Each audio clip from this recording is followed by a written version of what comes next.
Here come your Turner Trojans!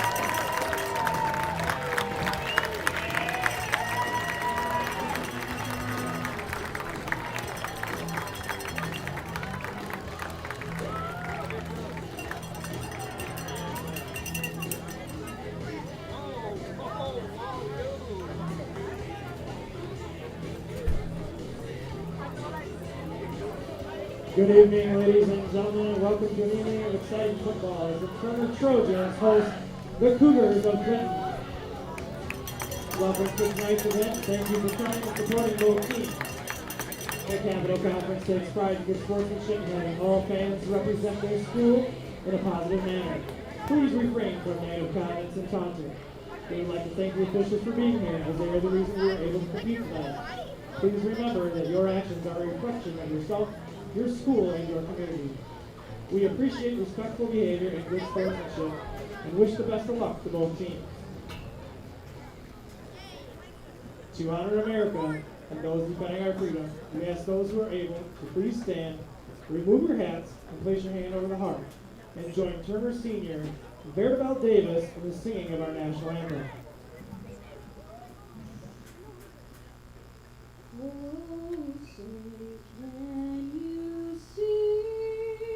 By the dawn's early light, what so proudly we hailed at the twilight's last gleaming, whose broad stripes and bright stars through the perilous fight o'er the ramparts we watch were so gallantly streaming, and the rocket's red glare, the bombs bursting in air, gave proof through the night that our flag was still there.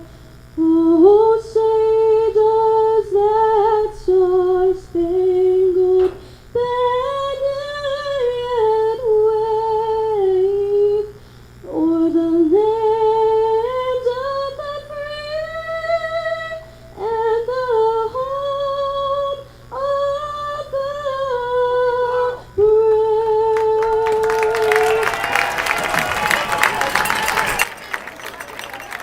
Great job, Vertibel. Between Beloit Turner and the Clinton Cougars now. We are live and on the air from F.J. Turner High School in Beloit, Wisconsin. Tonight we've got exciting Week 4 action on the 2025 WIAA high school football season, as we've got a Capital Conference rivalry matchup ready to be renewed. Tonight the number 10 ranked team in Division 5 football, the 3-0 Clinton Cougars, are on the road as they play against the 3-0 Beloit Turner Trojans. Welcome to the broadcast, everybody. Christopher Flynn here on the call.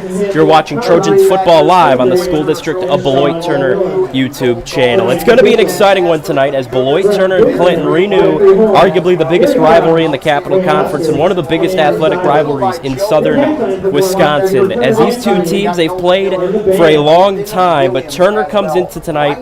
They've struggled over their last 13 matchups. They're 0-13 since 2010 against Clinton. Their last win against the Cougars in football, October 22nd, 2009, here at Beloit Turner. The Trojans beat the Cougars 40-0, and then that year, Grant McLean was a senior on this team. He's now the head coach of the Beloit Turner Trojans. And Andy Coldren was the head coach, now the athletic director here at Beloit Turner. So tonight is going to be an exciting one. Beloit Turner's 3-0, first time since 2022. That was the last year Beloit Turner had head coach Derek Deal. Grant McLean was the defensive coordinator.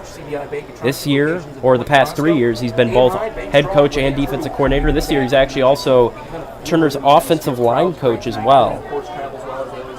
He's had to step up in multiple different facets for this Trojan squad. And as for Clinton, they're also 3-0. They are a Division 5 squad, and they are ranked in Division 5 according to Bound.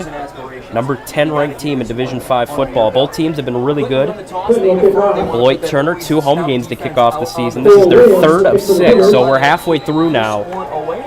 The home part of the schedule for Beloit Turner, as Clinton will start with the kickoff, and we're underway here in Beloit. Trojans looking for their first win over the Cougars since 2009. He's gone! One play touchdown! But there's a flag in the back.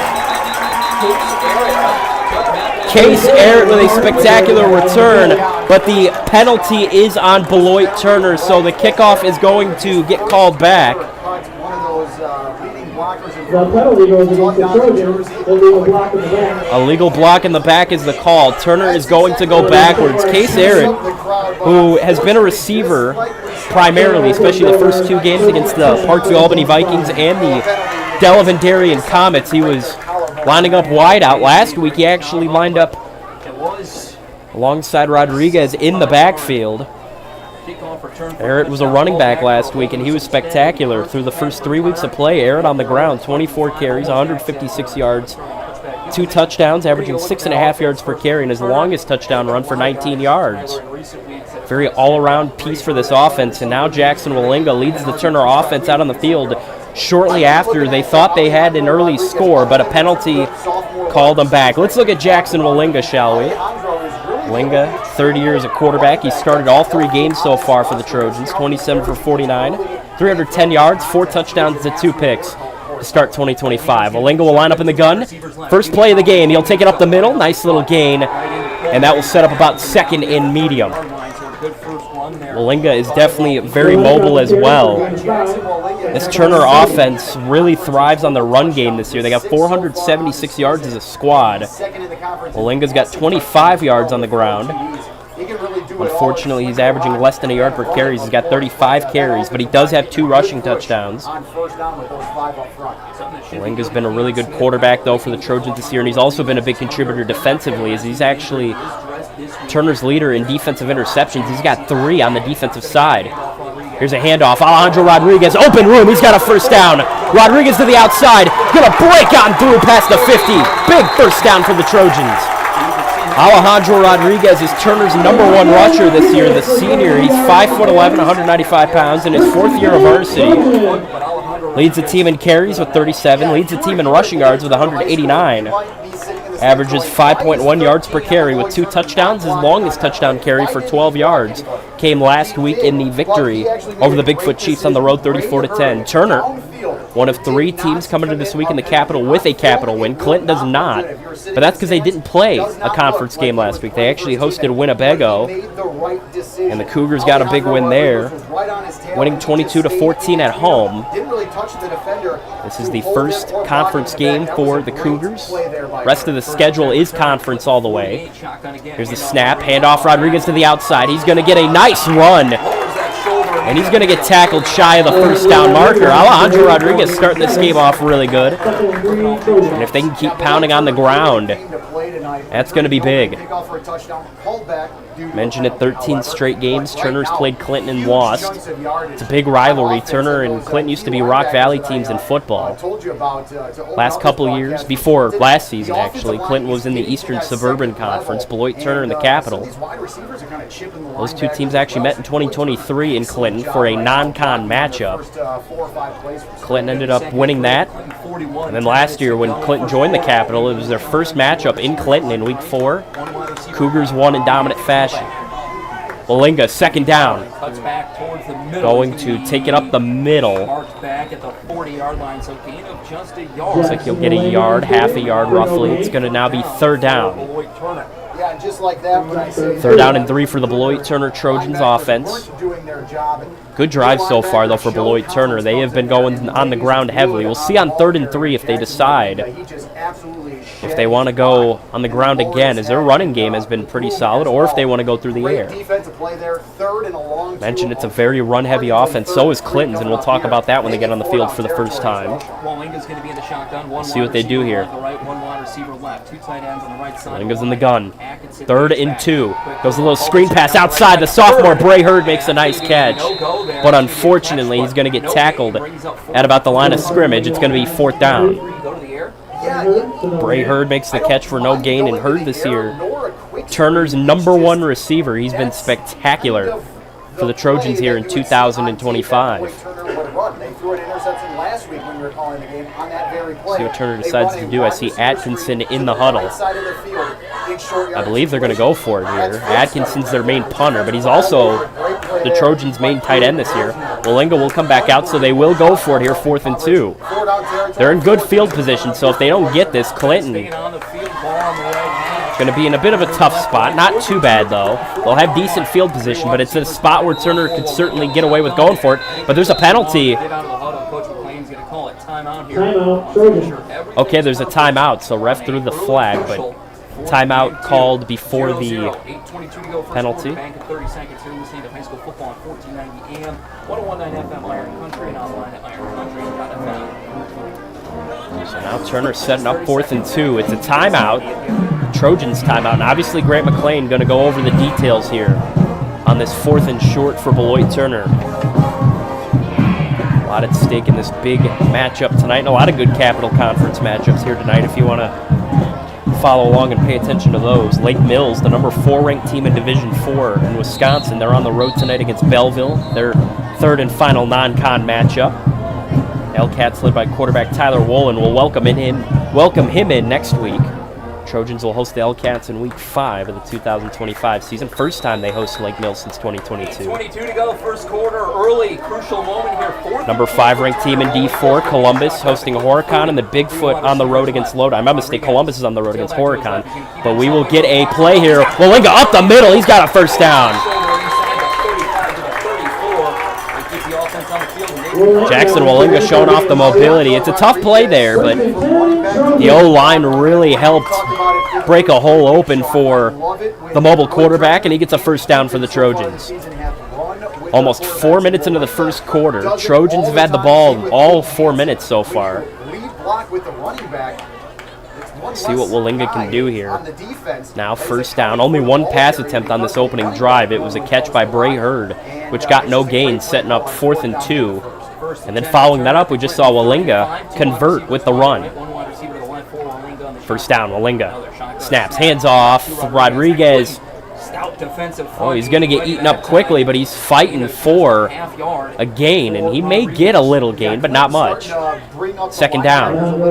They got some beefy boys down there eating a lot of, I think, Boxcar burgers over at Boxcar Pub and Grub.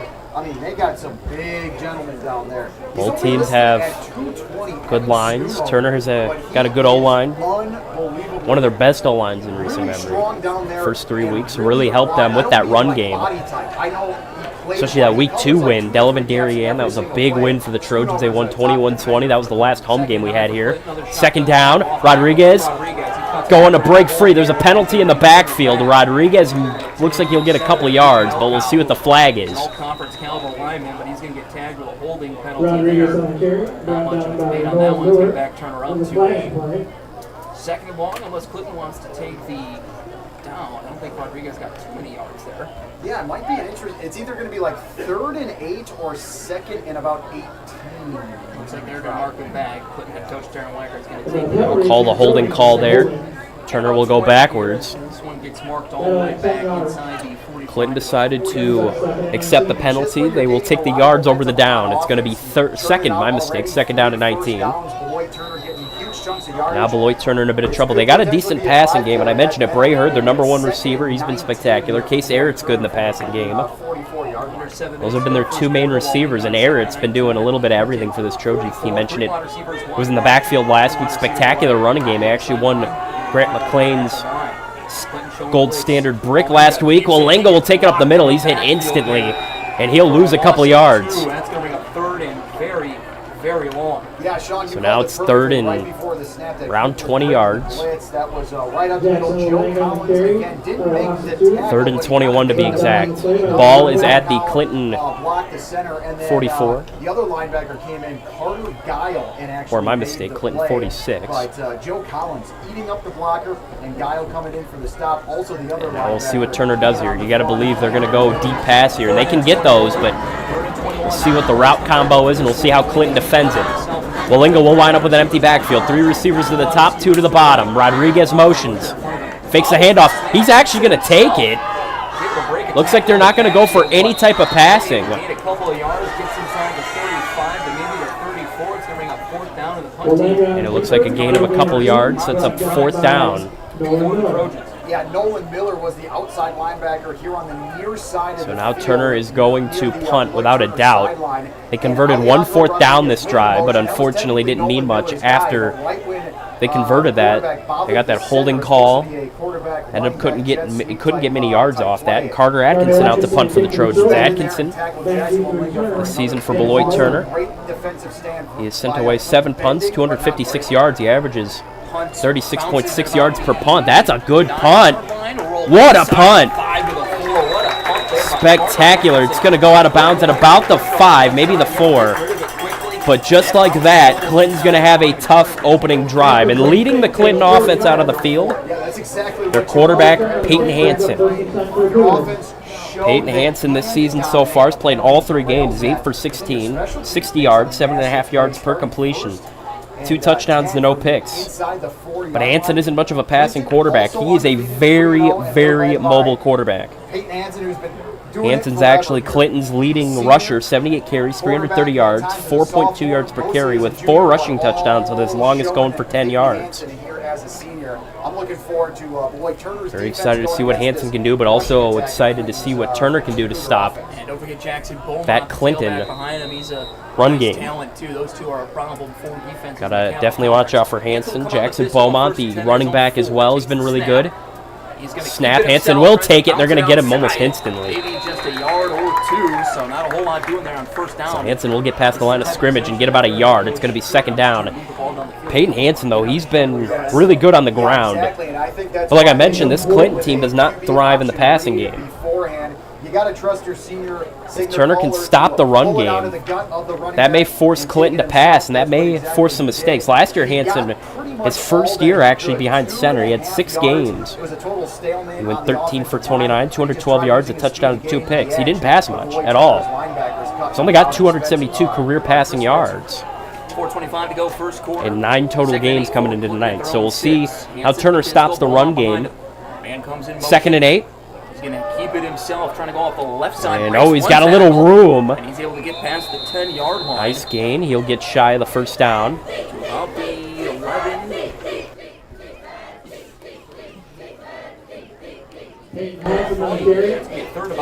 It's now 3rd and short. 3rd and 1 to be exact. And Turner's going to have to set up their best defensive formation here to stop what is going to be a very short run. Without a doubt, I believe Clinton's going to run here. Because again, the big story, Clinton does not pass much at all. Turner's a little bit more balanced than Clinton. Turner's got a good run game too, but Clinton's all about the run game. Turner can switch it up any given moment. Got a little motion. Mason Flober goes. Hand off to Beaumont. We'll see here. It's very close. And the ref will call a 1st down.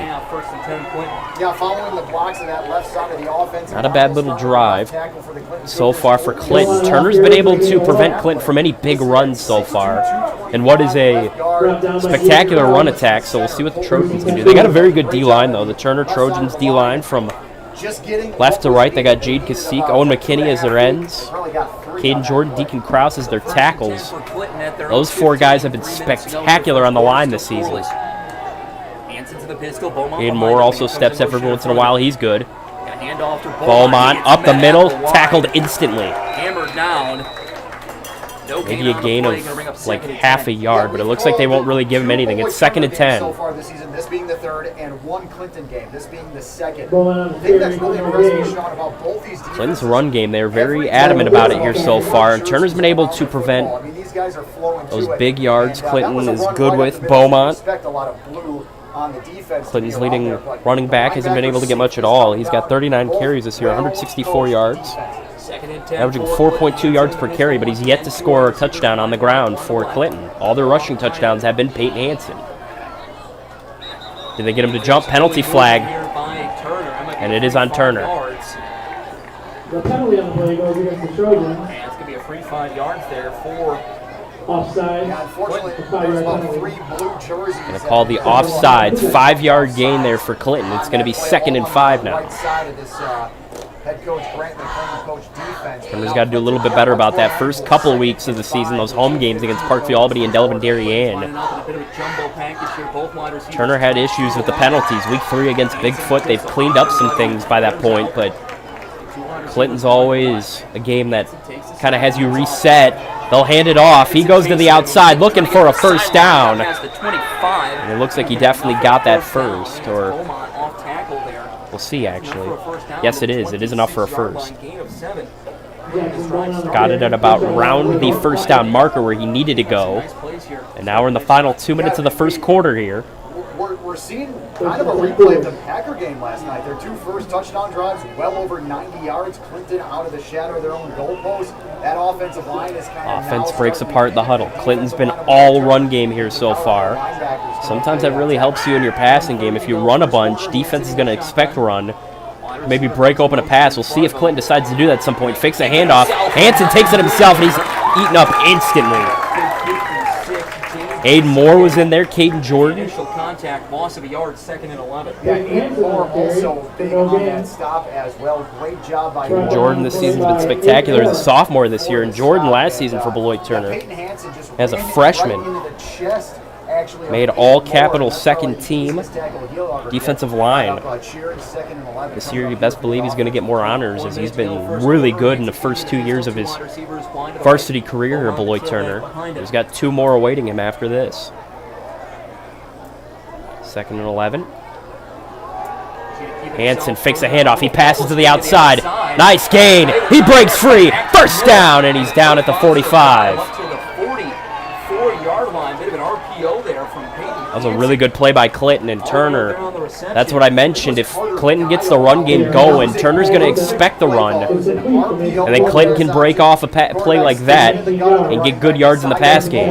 One that wide receiver screen to the outside, and Carter Guile caught it in stride. It was a perfect little delivered dart out to Guile, and it's now first down and 10. Ball spotted at the 44. He's just shy of the 45 on that passing play. 30 seconds to go, first quarter. And we got 30 seconds left in the first quarter. Both teams have had 1 drive each. Clinton hasn't completed their first yet.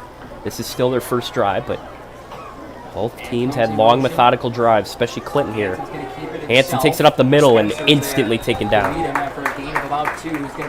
If Turner can stop this run game, this game is going to become quite interesting. And these 2 teams will just let the clock run out on the first quarter.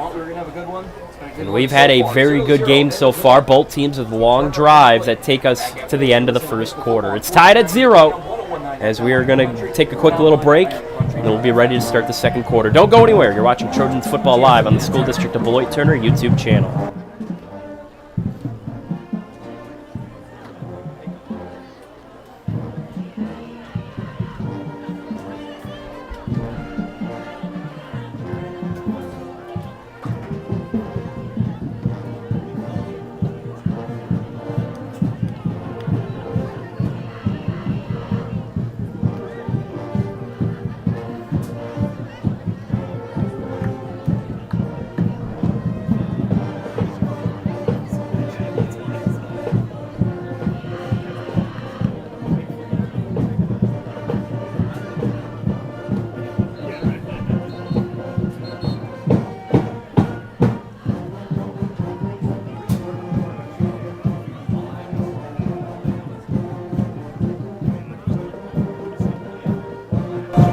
Welcome back to the School District of Beloit Turner YouTube channel. Christopher Flynn here on the call. You're watching Trojans football live.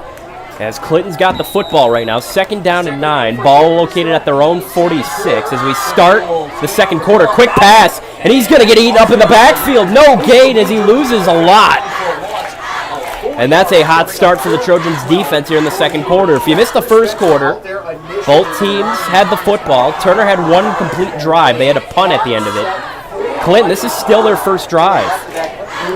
Cougars have moved the ball decently through the run game. They had to start from about their own 5, though, because of Carter Atkinson's punt pinning them there. Clinton's moved the ball slow and methodically, but they have not been able to get big yards. First downs, though, but now they're in a bit of trouble.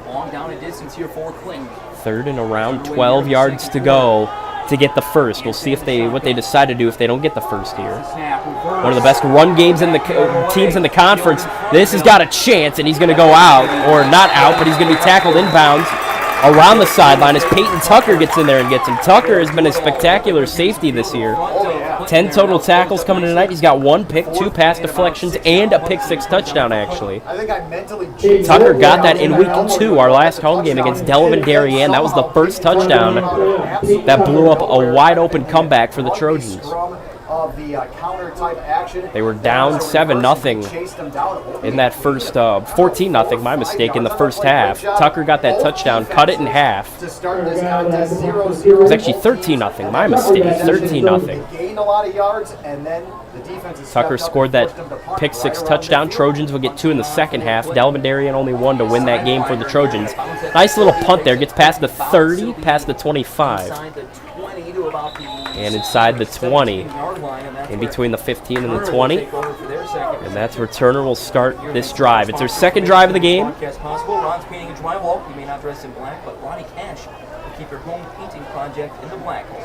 Jackson Walinga coming out into the field for the Trojans. And we'll see what they do here. They ran the ball quite a bit in the first drive, and they had some good runs, Alejandro Rodriguez especially. If you actually missed the first play of the game, Turner would have had a touchdown. Case Arrett took back a big kick return, unfortunately. He got called back to a penalty, and then Turner got the run game going a bit. Unfortunately, a holding call late in the drive kind of held them back, and they were forced to punt on 4th down. That's how long the streak is for the Clinton Cougars. Turner is desperately trying to get this win, go 4-0. The last 4-win season was 2022 as Rodriguez gets a little gain. It's going to be 2nd down. 2022, I mentioned that was Derek Deals last year as head coach. McLean, his assistant, would step up the year after, but Turner went 4-5 that year. They were spectacular with Sean Fogel. He was a very good quarterback his senior year, had well over 2,000 passing yards. Only threw 4 picks. He was all-capital first-team quarterback. Will Lauterbach and Tyler Sutherland that year were incredible receivers. And then the following year, Turner just struggled, but they've improved every year under McLean, this year especially. Undefeated so far. Obviously a long game ahead of them against Clinton, a team they haven't beaten in so long. There's a penalty. Walinga, I think he got him jumping. Nope, timeout. So I believe that was number 33, Landon Williams. He was kind of the one that jumped, one of Clinton's linebackers, but McLean called the timeout. That's why the whistle was blown. We're excited to see where this game can take us, though. We hope you're enjoying so far. Enjoyed last night too. Last night we had that volleyball match here on the School District of Beloit Turner YouTube channel. Turner beat Evansville 3-1. Obviously the busy week keeps on going here tonight. The big time matchup against fellow rivals Clinton. I mentioned it earlier. They're the number 10 ranked team in Division 5 football in Wisconsin. Very impressive for Clinton, a program that's struggled over the last few years, just like Turner. They've been slightly better, but this year they kind of meet in the middle a little bit. Just excited for a good game. Clinton's first Capital Conference game of the year. They're done with non-con play. Turner has played 1 Capital game. They played Bigfoot last week, won that 34-10. Turner doesn't play another non-con till the 26th. That's week 6 on the road against Mineral Point, and then they're done with non-con play. That's 2 weeks from tonight. Turner's going to play Lake Mills next week here at home. After the Mineral Point game, we got 2 home games in a row. We'll broadcast those. As a deep shot is overthrown by a mile. Peyton Tucker was the intended receiver as he aired it out for him, but Tucker just slowed down, watched the ball sail, and it's third down. Tucker this season, kind of Turner's third main receiver. He's got 2 catches for 21 yards. That's it for Peyton. Peyton's also been decent in the run game. He's contributed there.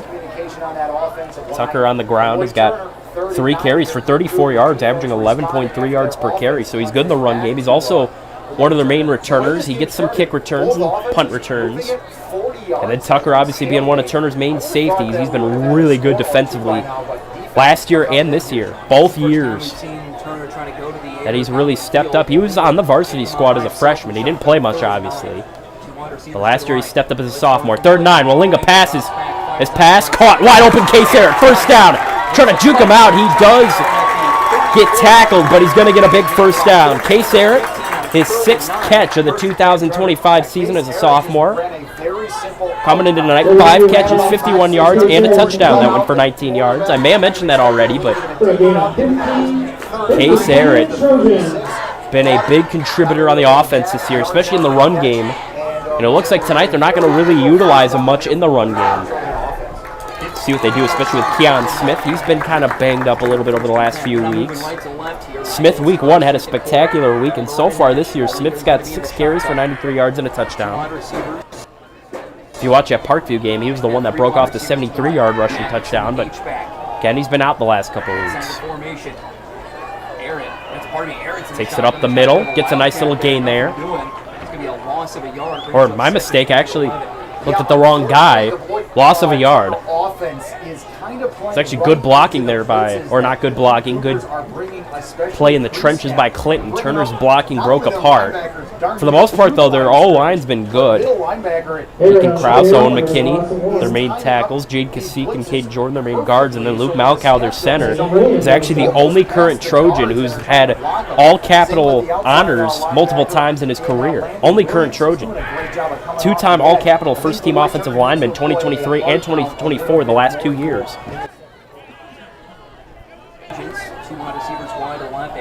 Walinga going to fake the handoff. He's got room. Oh, but he's tackled. Oh boy, he's going to be chopped down. He was 1 tackle away from maybe having something special there. He's up past It's going to be 3rd down. That's a nice little gain, though. That's going to set Turner up nice here on 3rd down. A little bit past the 35-yard line. That play was Colton Dietz, I beg your pardon, and he tackled him by like the string. Turner is in the huddle right now, 3rd down and 6. We're getting kind of close to the halfway point here in the first half. It's kind of crazy. This is only the 3rd offensive drive of the game. Turner, this is their 2nd. Clinton only had 1. We have yet to see a score. We're already thinking about what's going to happen as we get close to the end of the first half. Walinga goes back. He will pass. He completed 1 already. He throws it deep, but he overthrew it. It's not picked, though. Oh, my goodness. Mason Floberg almost had a pick. And it's now 4th and 6. Floberg this season's got 2 picks for the Cougars. And for Clinton, they're actually tied number 1 in the conference in total team interceptions defensively. I don't know how he didn't pick that, though. Thrown right at him.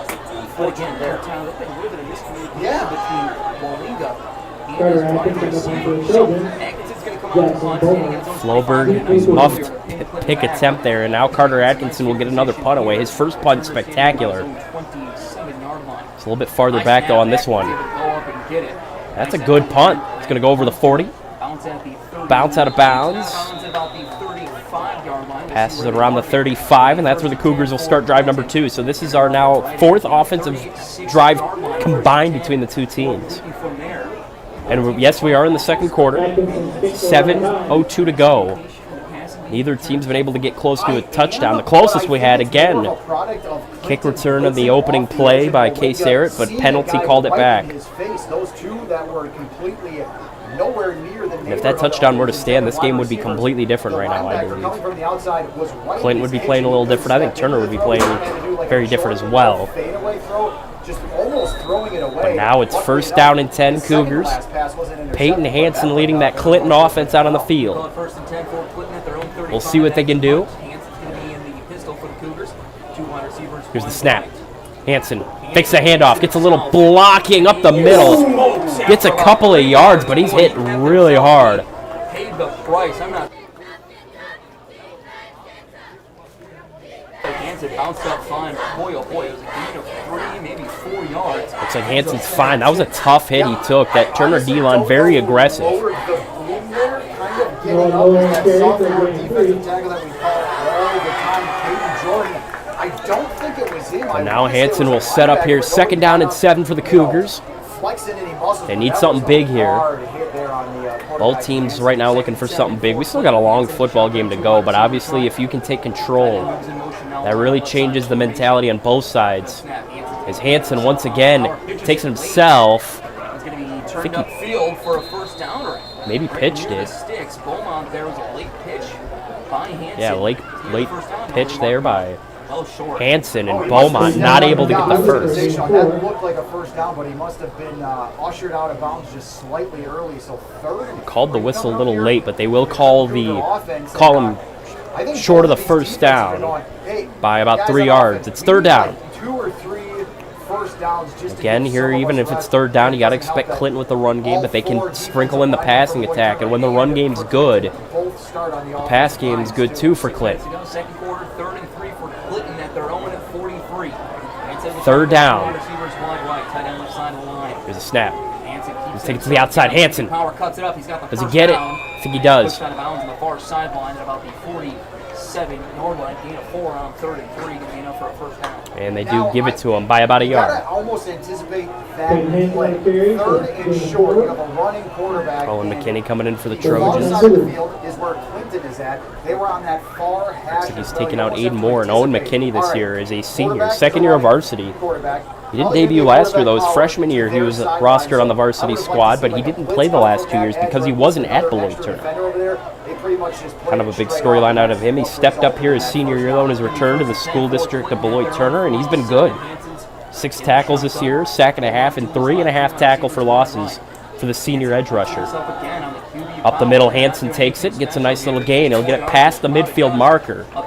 And now Clinton is driving into Beloit Turner territory. Hansen right now is, I forget what you call that when you storm a castle. You have like a big old tree trunk and you just bang on the front door of this castle over and over.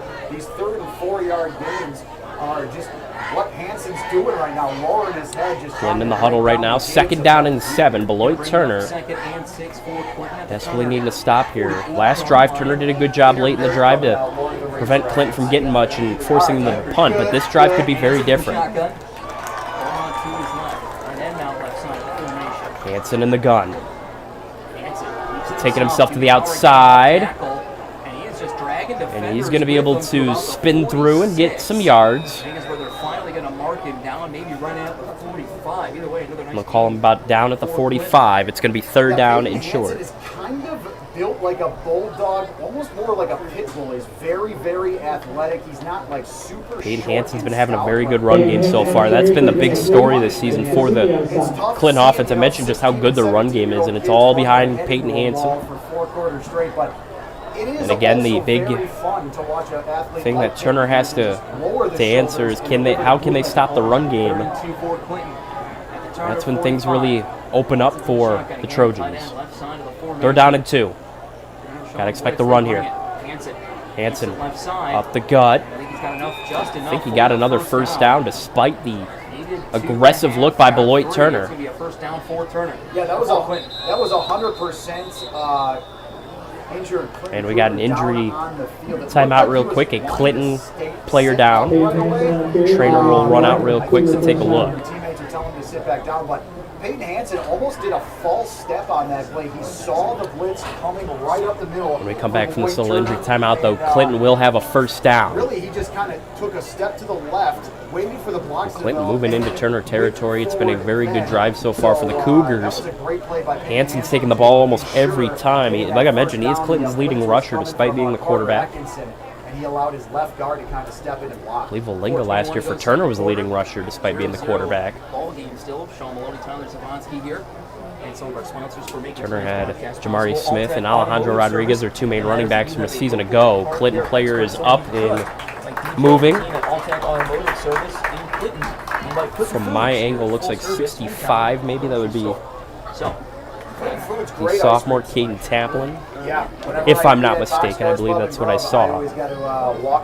But they will take a look at him real quick. He's on the bench now, though, and we're back to play. First down and 10, Clinton. Ball is at the Beloit Turner 42. With a little over 4 minutes to go in the second quarter. No score here at Beloit Turner in the big rivalry matchup over the Clinton Cougars. Both teams 3-0 here in week 4. Gets it in the gun. Takes a snap. Goes to the outside. Nothing. But there's a penalty thrown in the pile. Or just outside the pile. We'll see what the refs saw. Holding offense. You got to believe they're going to accept that without a doubt. Back them up 10 yards. Right, and we just didn't get much of a gain. I mean, you could interestingly decline it for the down, but in this case, I would accept. Defensive line for Beloit Turner, hands on the hips right now, as I just mentioned about 3 minutes ago. So yes, they will accept the penalty, and it's going to remain first down, but it's now going to be 1st and 20. With less than 4 minutes to go in the first half. At halftime, we got some exciting stuff here tonight. Our dance team will be out, our band. Second week of school here at the school district of Beloit Turner, and our first home game since school started, so now band is back. It's an exciting pregame they had. If you tuned in a little early, got to listen a little bit to that great Turner band led by Will Brown. Clinton in the gun here, first down and 20. Snaps, fakes the handoff, passes to the outside. Nice gain. I think he got back to the original line of scrimmage a little bit more, and it's going to be second down. He's giving Turner problems, and Coach McLean's hollering at the ref. I think he thought that the second about 8 yards. linemen were a little too far down the field, which is the thing you got to be careful of. And I saw when they made that substitution late that was a good play there, though, by Clinton. They do that very well, those RPOs and those screen passes, allowing them to break off big yards when Turner's expecting the run. When you least expect it, Clinton throws that out, and it really messes up your flow defensively. Second and 9. It looks like they will be committed to pass this time. He goes deep. This pass almost picked. Bray Hurd defending Caden Wolfslayer. Bray Hurd this season, 2 tackles defensively. No interceptions. He almost had his first career pick there, though, and Wolfslayer, the intended receiver. Hurd didn't catch that one because he has such sure hands. Kind of the third receiver for this Clinton team. He's got 3 catches for 14 yards and a touchdown on the Clinton offense. But it was kind of a jump ball, and Hurd just jumped in front of it, almost picked it. He's got great hands. First 3 weeks, he's been, like I mentioned, the biggest contributor on offense in the passing game with those great passes Malinga finds him with, and Hurd defensively there almost got one. That deep pass, though, incomplete. It's 3rd down and 9. Here's a snap. Hand off to Beaumont. Can he get to the outside? He does. Near the sticks. See where they mark him out. He might be just shy. I think he got the first. That far side official. He does get the first. That's a first down for Clinton. Usually those holding penalties are drive killers. Not there. Looks like they got the first down. Turner's got to be a little bit more careful here now. Those Clinton is driving down the field, and Turner, they started the game with the ball. Clinton will get it to start the second half. Turner obviously does not want to give up a score here at the end of the... Oh, no, they backed off. They backed up on their call, so it's not first down. It's 4th and short. Still, though, if Turner gives up a score here, they're going to have to answer back before the end of the first half because Clinton gets the ball to start the second half. You don't want that to hurt you. If Turner can stuff this 4th and 1, they'll get the ball back with around 2.5 minutes to go, depending on what the clock looks like here. Something to know, Clinton will get the ball after the half here, so they would love to convert here, milk this clock, and put some points on the board right before the half. 4th and 1. Turner crowd getting into it. Got a big crowd here, both sides, Clinton and Turner. Can Turner get the stop? Hanson to the outside. He's got the first down. He dives forward, and I think he just got I it. think he got enough for the first. He did. So that time he gets the first down, and the Cougars keep moving. Controlling the ball. Another first And down. Turner's defense has got to find a way to stop this run attack by Clinton. As a football team. That's going to be the biggest task for Beloit Turner, especially going into the locker room at halftime. That's what Grant McLean, the defensive coordinator, is going to have to really talk to his guys about. They just run right at you. They run to your sideline, and they wear. How we're going to stop this run game. Great drive here. I mentioned it. They got a really good D-line. The pistol. Clinton's just got such a good run game. Hands it up the middle. Hand off, and he'll get some yards. Down after a gain of about 4. We got a helmet off here. Nice tackle there by Jade Kasik. Jade Kasike, the tackler on that one. Kasik, a senior this year in his third year varsity, has 6.5 tackles this season. No TFLs or sacks. Is a man who's not on Good edge the rusher, list. though. Or is that? That's Caden Jordan. Okay, Caden Jordan. I thought that was 59 for a second. Just 50 bunched up in front of him. But yeah, the sensational sophomore, Caden Jordan. Gain of 3 or 4 brings up second and 6. Second down and 7 for Under Clinton. 2 minutes to play. Second quarter, Hanson. Ball is at the Turner 27 after a 3-yard run, And he's going to get sacked. Beautifully read there on the far side. Look at Kasike again. Jade Kasik with a big one. I believe that's going to be a sack because it looked like he was committed to passing on the outside. But now Turner's defense just Off a little play-action play, and now it's going to be third down a lot of yards past the original line of scrimmage. but kind of battening down the hatches as they approach the red zone. 3rd and 11 here, 0-0 your score, 75 seconds left to go before the halftime break. Now third down and 11. Territory for Clinton, so Just a little over a minute to go in the quarter. We'll see what Clinton does here, and if they don't get many yards, we'll see what they decide to do on 4th down. stop the clock yet. Hanson passes deep. Deep down the left sideline. It's incomplete, but there's a flag, and I think I know what it's going to be. That's going to be a pass interference, but we'll have another penalty. But there's 2 flags, actually. Ineligible man downfield on Clinton and a pass interference. So This will be offsetting. Yeah, 3rd and Offsetting 11 penalty, come up so again. Turner gets saved there, actually. We are by no means in favor of Beloit Turner, nor will we favor Clinton in this game. But that was right. Absolutely. That was not a pass interference. from what I saw anyway. And then the penalty on the ineligible receiver downfield, ineligible man downfield. Offsetting penalty sets up another 3rd and 11. So Turner gets saved. They called a PI initially. Then the late penalty on Clinton there, and we'll set up 3rd and 11 again with just under a minute to go in the 3rd quarter. Or the 2nd quarter, my mistake. 58 seconds to go. Still got a long ways to the 3rd quarter. Shortly after the conclusion of this first half again. Got a lot at halftime. Hope you stay tuned. We'll have a little halftime report. Hanson goes deep again. This one overthrown, incomplete. 4th down. Ryan Thomas, the defender in the vicinity. This season, Thomas, 10 tackles on defense. No pass deflections or picks, but he's been one of the main guys in secondary for Clinton, or Beloit Turner. 53 seconds to go. Thomas in his 3rd year of varsity. He's a senior, 5'8", 150 pounds. Mainly a contributor on defense. Doesn't come in much on offense, but if he does, mainly a wide receiver. 4th and 11. Clinton's going to take a timeout here. Clinton's going to call a timeout. 53 seconds to go in the 2nd quarter. Back at 30 seconds, you're listening to high school football on 1490 AM, 1019 FM, Iron Country, and online at ironcountry.fm. Now we'll see what the game plan is here. Less than a minute to go, and again, the story is Clinton gets the ball to start the 2nd half.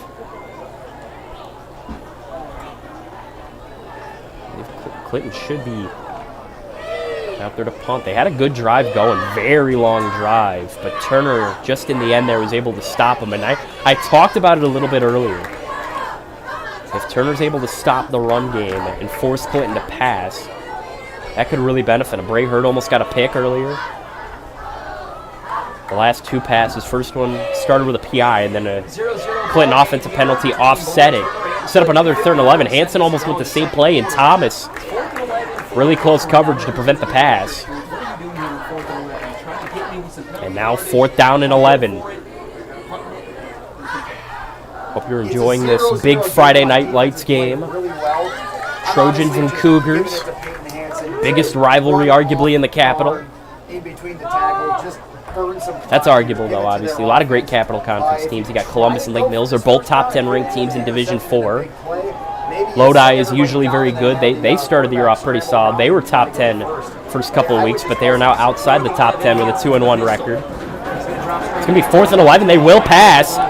This pass, almost picked. Good news, though. Actually, it's kind of good that he actually dropped the pick because it was 4th down. It's a turnover on downs, and if Tucker picked that and got tackled instantly, field position would have been as good as just dropping it and taking it where the ball was spotted. So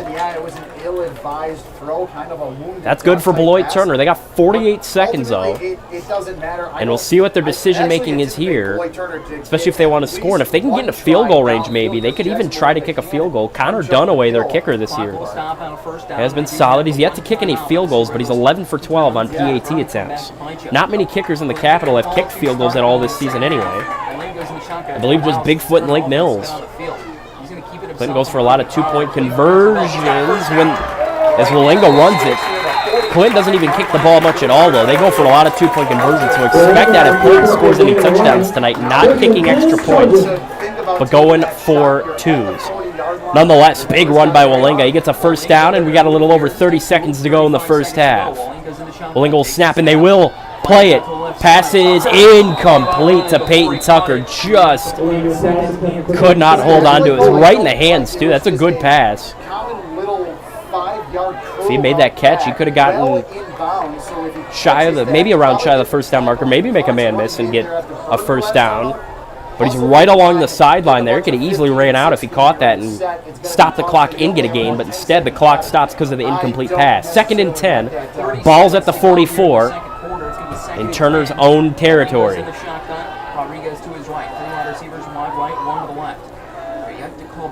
Pulling on the gun. Takes it up the middle. Nice gain. Tackled at exactly the 50. That's where looks like he'll be spotted. 20 seconds to go. They're going to be quick. They're going to play quick here. Clinton's going to play a little deep. They got a high safety. We'll see. Walinga throws it deep along the side. Atkinson, incomplete. Penalty flag. I believe that's going to be a PI. Walinga's pass intended for Connor Atkinson is incomplete, but there is a flag in the play. Atkinson, the number 1 tight end for Beloit Turner. They go deep with him, but Turner's going to get an automatic first down. I was actually impressed with how quickly Beloit Turner got to the line of scrimmage and set up, but yeah, I would have burned it just because a play like that. So not a pass interference call. That's on me. Targeting call. But now you only left yourself 5 seconds. So at best, you have legal helmet contact. You can't call a timeout. So you take one into the locker. Still big, though, nonetheless. 5 seconds left here in the first half. And last time I saw Turner go for a Hail Mary at the end of the first half and succeed, 2023, Lakeside Lutheran. Walinga threw a deep shot to the then senior, now graduate, Zay Howard. Turner lost that game, mind you, but still spectacular. And, I mean, Turner's got better field position now than they did that play a little under 2 years ago. Walinga's going to line up in the gun. What can they do with 5 seconds left here at the end of the first half? If they were able to get a little more yards, they could have set up possibly for a Dunaway kick, if that's something Turner was looking for. Walinga, he kind of lost it. He's going to pass, though. Deep. It's good!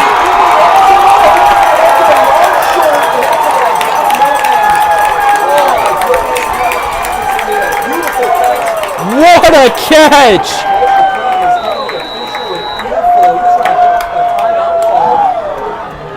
Walinga's pass is complete by Atkinson for 34 yards. Big catch, but he's going to be just shy, and the clock runs out.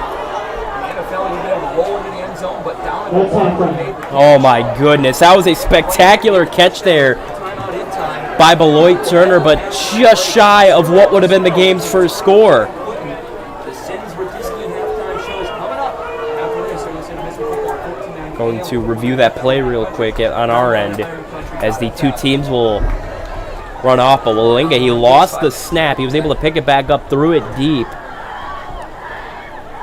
So close, but so far still. It just, that's a tough one. But Turner, big play that definitely got the crowd going, and that will take us to the end of the first half. We are tied at 0, no score here between your Beloit Turner Trojans and the Clinton Cougars. That means we're going to have to take a quick little break, but we'll be back for a halftime report. Don't go anywhere. You're watching Trojans Football Live on the School District of Beloit Turner YouTube channel.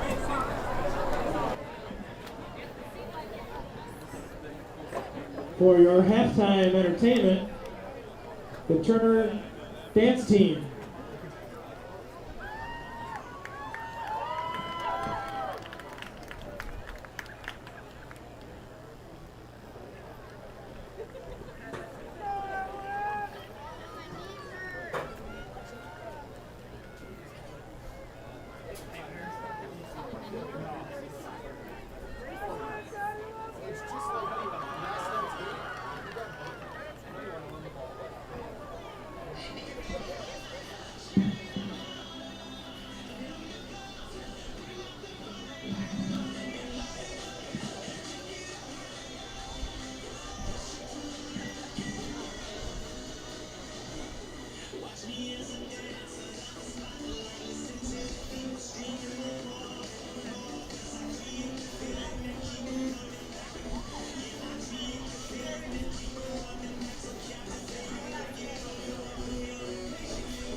Let's give it up for the Turner Dance Team.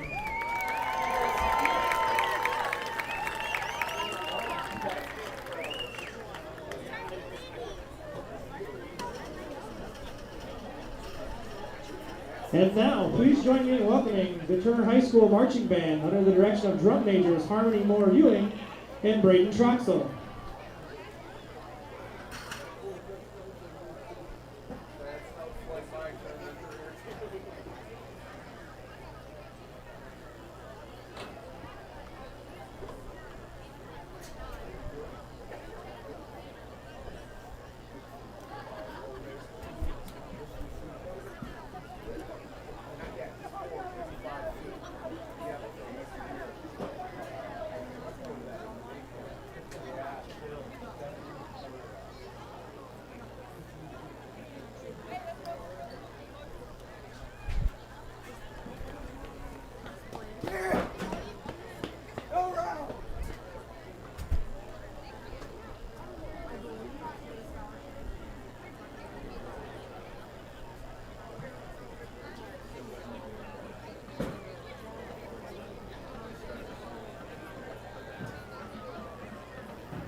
The Turner High School Marching Band is proud to present their 2025 halftime show, Hits of the 2000s. The first song the band will perform this evening is All the Small Things by American punk rock band Blink-182. From the band's third album, this tune quickly reached the top of the Billboard chart with Color Guard Routine written by Madeline Monahan. Please enjoy the Turner High School Marching Band and Color Guard performing All the Small Things.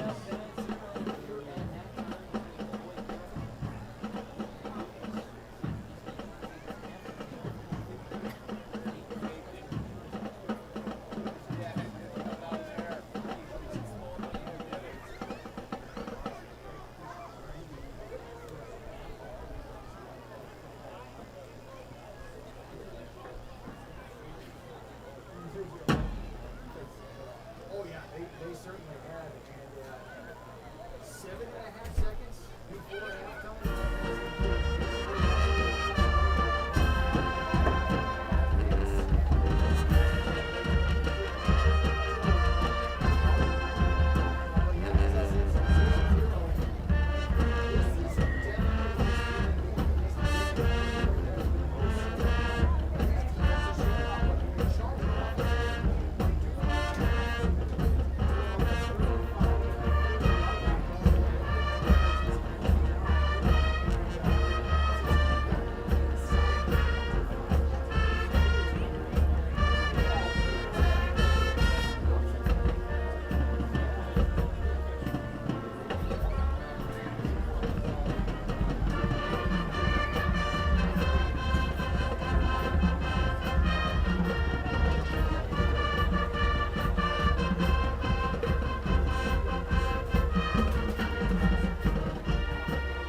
The final song the band will perform tonight is Viva La Vida, the 2008 hit from British rock band Coldplay, containing historical and Christian references. Viva La Vida won a Grammy Award for a Song of the Year in 2009, with Color Guard Routine written by Madeline Monahan. Please enjoy the Turner High School Marching Band and Color Guard performing Viva La Vida.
Folks, the WIAA would like to let you know that they are in the process of recruiting more officials to help with the shortage of officials in the state of Wisconsin.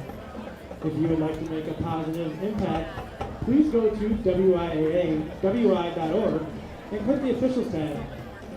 Thank you for your cooperation and enjoy tonight's game.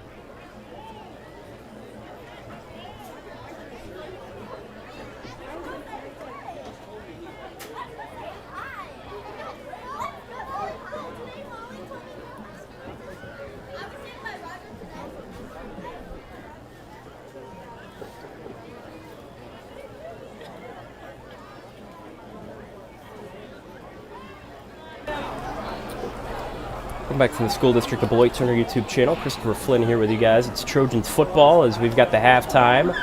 Got a couple minutes left before we start the second half, but first half was an exciting one. Both teams competitive. We are actually tied at 0. Neither team was able to find any scoring drives, and Turner has been the closest team yet. At the very end of the first half, a deep shot from Jackson Wallinga was caught, but ultimately down just shy of the end zone. And ultimately the clock hit triple zeros, unfortunately preventing Turner from getting what would have been a big touchdown to give them the lead. Clinton's going to get the ball to start the second half, and this Clinton offense has been so good with their run attack led by senior quarterback Peyton Hansen, as Hansen's having a very good performance on the ground tonight, and I mentioned he's been Clinton's #1 rusher this year. They've also got a really good running back and sophomore Jackson Beaumont.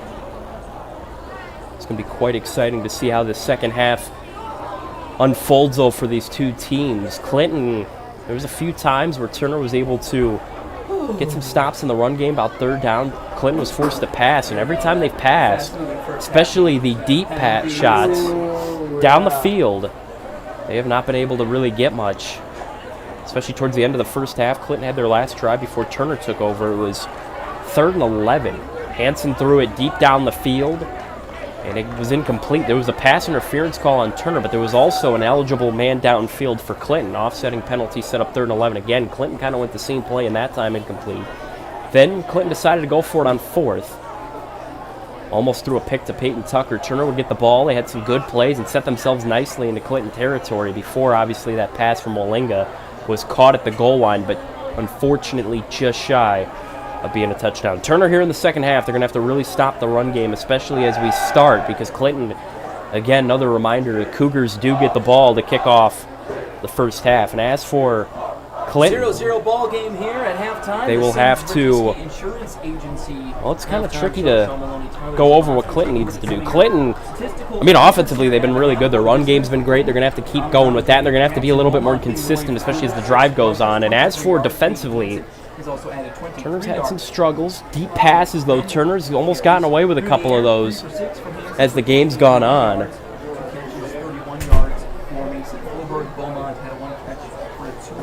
So obviously Clinton's going to have to defend that a little bit better, especially because over the season, Turner's been able to do that almost every game. Those deep passes every once in a while.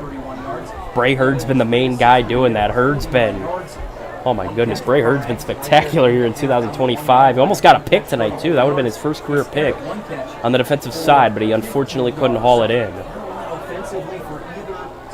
Turner's on the sideline right now, almost ready for the start of this second half, while Clinton's warming up a little bit by the end zone. We got a couple minutes to go. We're just going to take a quick little break, and then we'll be back for the start of the second half. Don't go anywhere. You're watching Trojans football on the School District of Beloit Turner YouTube channel.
Welcome back to the School District of Beloit Turner YouTube channel. Christopher Flynn here with you guys. Trojans football live, week 4 between the number 10 ranked team in Division 5 football, the Clinton Cougars, playing here on the road against the 3-0 Beloit Turner Trojans. Both teams are 3-0. Clinton's first Capital Conference game, Beloit Turner's second, as Beloit Turner opened up conference play last week on the road against the Bigfoot Chiefs up in Walworth. The Trojans won 34-10. They're 3-0. They beat Parkview Albany week 1, 34-20 here at home. Then week 2, 21-20 victory over Delavan Darien. Week 3 beat Bigfoot 34-10. And as for Clinton, started the season against 2 Rock Valley teams on the road, both games. In week 1, East Troy, Clinton won 8-7. Week 2, won on the road in Whitewater, 30-8. And then week 3 against Winnebago at home, an Illinois school, their final non-con game. The Cougars won by 8, 22-14. Dunaway is setting up the kick for the Trojans as we are about ready to start the second half here from Beloit. Both teams tied at 0. Neither one could score. We'll see how the second half goes. It's a little squib kick returned, and the second half is underway. It's a good return up the middle. He's going. There's a penalty flag. He's got room, and he'll get it up past the 45, but we're going to wait that penalty flag.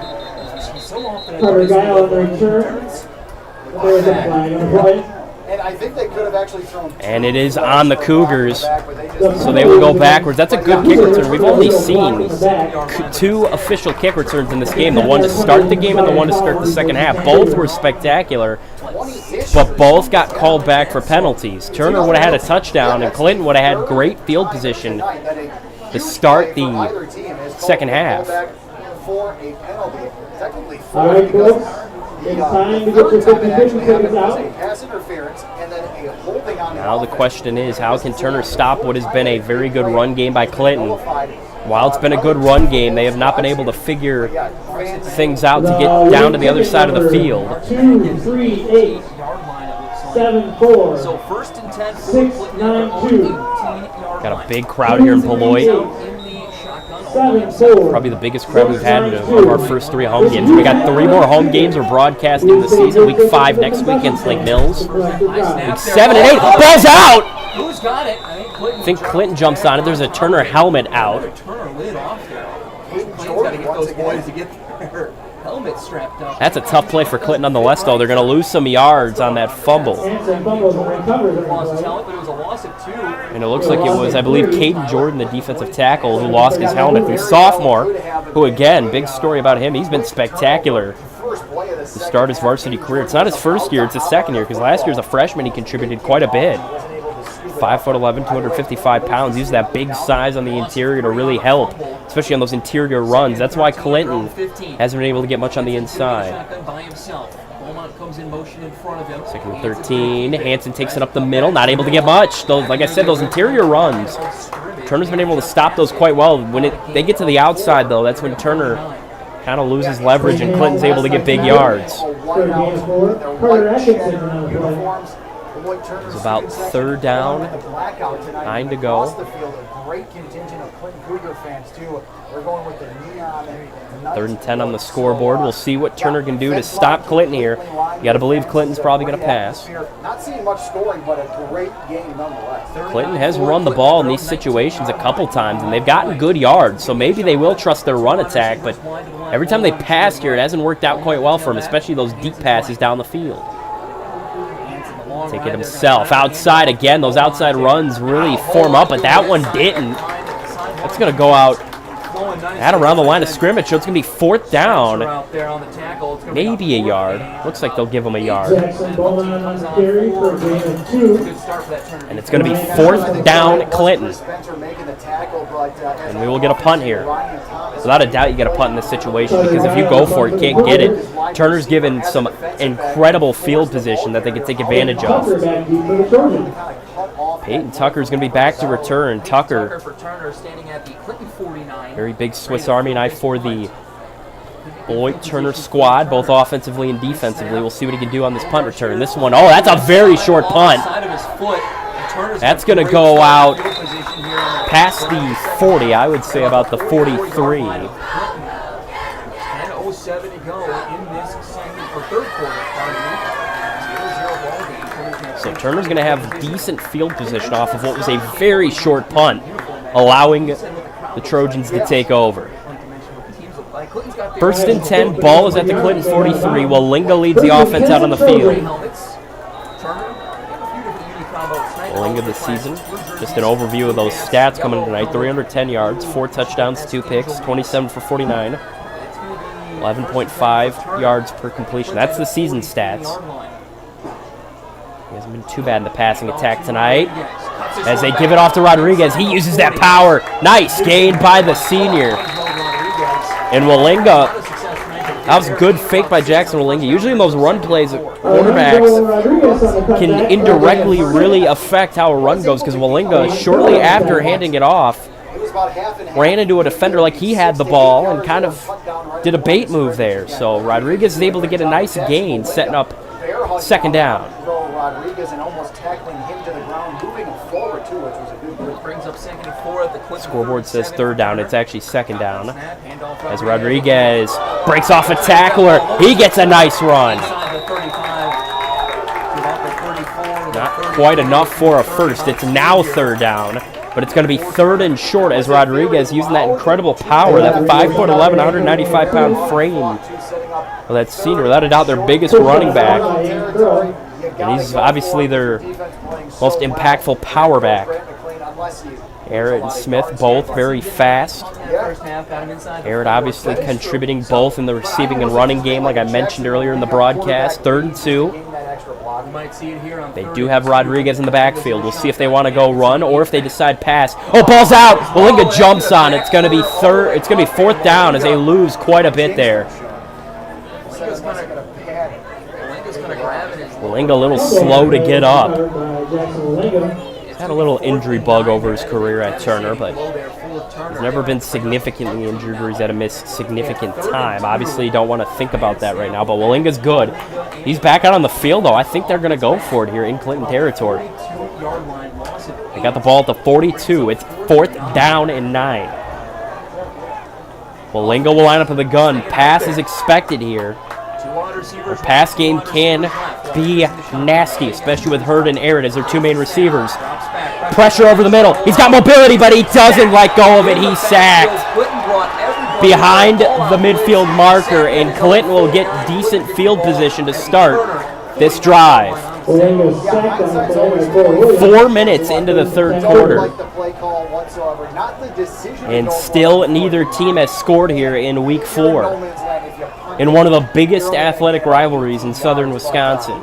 Still to send 4 wide receivers out on a route when you have trouble blocking blitzing linebackers. Both these teams are hungry for a win. Clinton wants to extend their winning streak over Turner to 14. Turner wants to snap that, just like how Clinton snapped their losing streak in boys basketball last winter here at Beloit Turner. That was a fun broadcast to call, but unfortunately Clinton got the win there. Tonight Turner's looking to do the reverse, throw the reverse card. And Beaumont's going to get tackled. That's maybe a loss of about a yard. And that's going to set up 2nd down at the midfield marker. Jackson Beaumont, the sophomore running back, gets up and he was getting out of that little where he got tackled, and now he's back on the ground. Camera's off out of respect for the injury timeout. They're going to take a look. I think he's holding his elbow. Jumped on his back and tackled him. Trainer will go and take a look at Beaumont. Obviously, it's not good to have a situation like this. He got back up after losing about a yard on that tackle, and then shortly afterwards, he ran back to about the 40. He was about ready to get back into the huddle, and the next thing you know, he just goes down again, holding his, what looked to be his arm. They're taking Beaumont off now.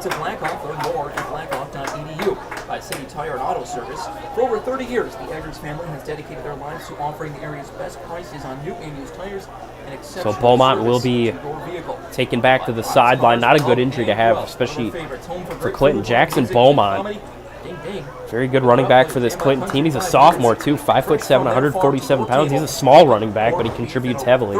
Flavors of brats. We'll see the Brat Boys today. So loss of Clinton's also got Connor Klaus. He may step up if Beaumont has to miss a little bit. Klaus has got 2 carries this year, but no yards. Junior was 5'11", 155 pounds. Debuted on varsity last season. And they are. Running back comes on late. And if they call a timeout here, they could be snake bit by Looks like what they will turn on that first half. throw someone out there. 7:20 to go here in the third quarter. It's 2nd and 11. Fakes the handoff. Takes it, gets back to the line of scrimmage. Maybe a little past that. I think they gave him 2. And it's going to be 3rd down. Good play there by Adriel Salazar. Salazar, spectacular linebacker, one of Turner's top tacklers this season. He's got 16 total tackles on the year. And Turner's got a great trio of linebackers: Carter Atkinson, Adriel Salazar, and Chris Spencer. 3rd and 9 for Clinton at the all are 4th-year seniors. They've all been playing on varsity since their freshman year. And all have contributed in big ways. Salazar mainly a linebacker. Spencer also mainly a linebacker, but also contributes a little bit in other ways. Atkinson does a lot. They will pass. It's caught, and he backed off. There's a penalty, though. First down, the defender peeled off, which allowed Clinton to easily get that first down, but I want to see what this penalty is. I wonder what that's going to be, because it looks like it might be on Turner. At least it was thrown after the snap, and head coach McLean was nowhere near. So right now it is a first down, but we'll have to await the call on the penalty. No, ineligible downfield. An eligible receiver downfield, an eligible man downfield, and that's going to be actually going to take Clinton back. That penalty saves Beloit Turner after Clinton got a first down. And that's a 5-yard penalty, so instead of first down for Clinton, it's 3rd and 14. They're going to have to do this again.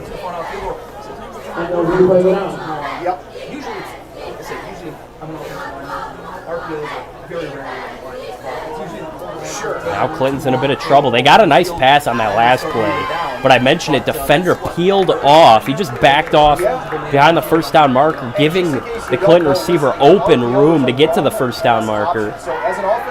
And now we'll see what Clinton does here on 3rd down. Whether it's a run or a pass, he has the option to either hand it to the ball carrier and have it be a great atmosphere, not crazy tonight. We haven't seen many big plays, though. We've had a couple of them called back for penalties. Obviously, that pass at the end of the first half was spectacular. No touchdown on it, though, just shy of it. To block the first line and then the linebackers. Well, unfortunately, now it's officially 3rd down and 14. By that run-pass option being held a little bit too long. Question is here, what will Clinton do and what will Turner do to combat Clinton's attack? That's got to be like the 5th one tonight, Sean. Depends on what Clinton does here. That sets them up on 4th down and what they want to do in that situation. We've seen a mix of 4th down attempts and punts in this game by both sides. Hansen lines up in the gun. It's now 3rd and 14. Expect the pass here, but maybe a run. He passes over the middle. It's caught, and he's going to get hit hard at the original line of scrimmage. It's going to be 4th down. It's about 4th and 10. Gain of 4 on that pass. Big tackle. Turner was on their stuff on that play. He's made a lot of key tackles and a lot of key pass breakups as well. And now we'll have to wait and see what Clinton does here. You got Peyton Tucker in the back, so we will get a punt here. Tucker's got good explosiveness. Obviously, he can break one off. I remember week 1, Parkview Albany, he broke one off. Big punt return touchdown, but if you do remember correctly, it didn't count. Penalty called it back. Turner's had a lot of those this season. Big touchdowns called back for penalties. They had another one that game in week 1.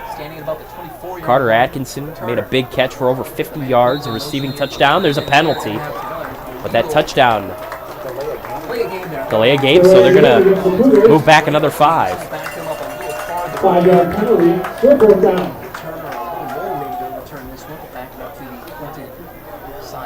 Yeah, Carter Atkinson, that 50-plus yard touchdown pass in week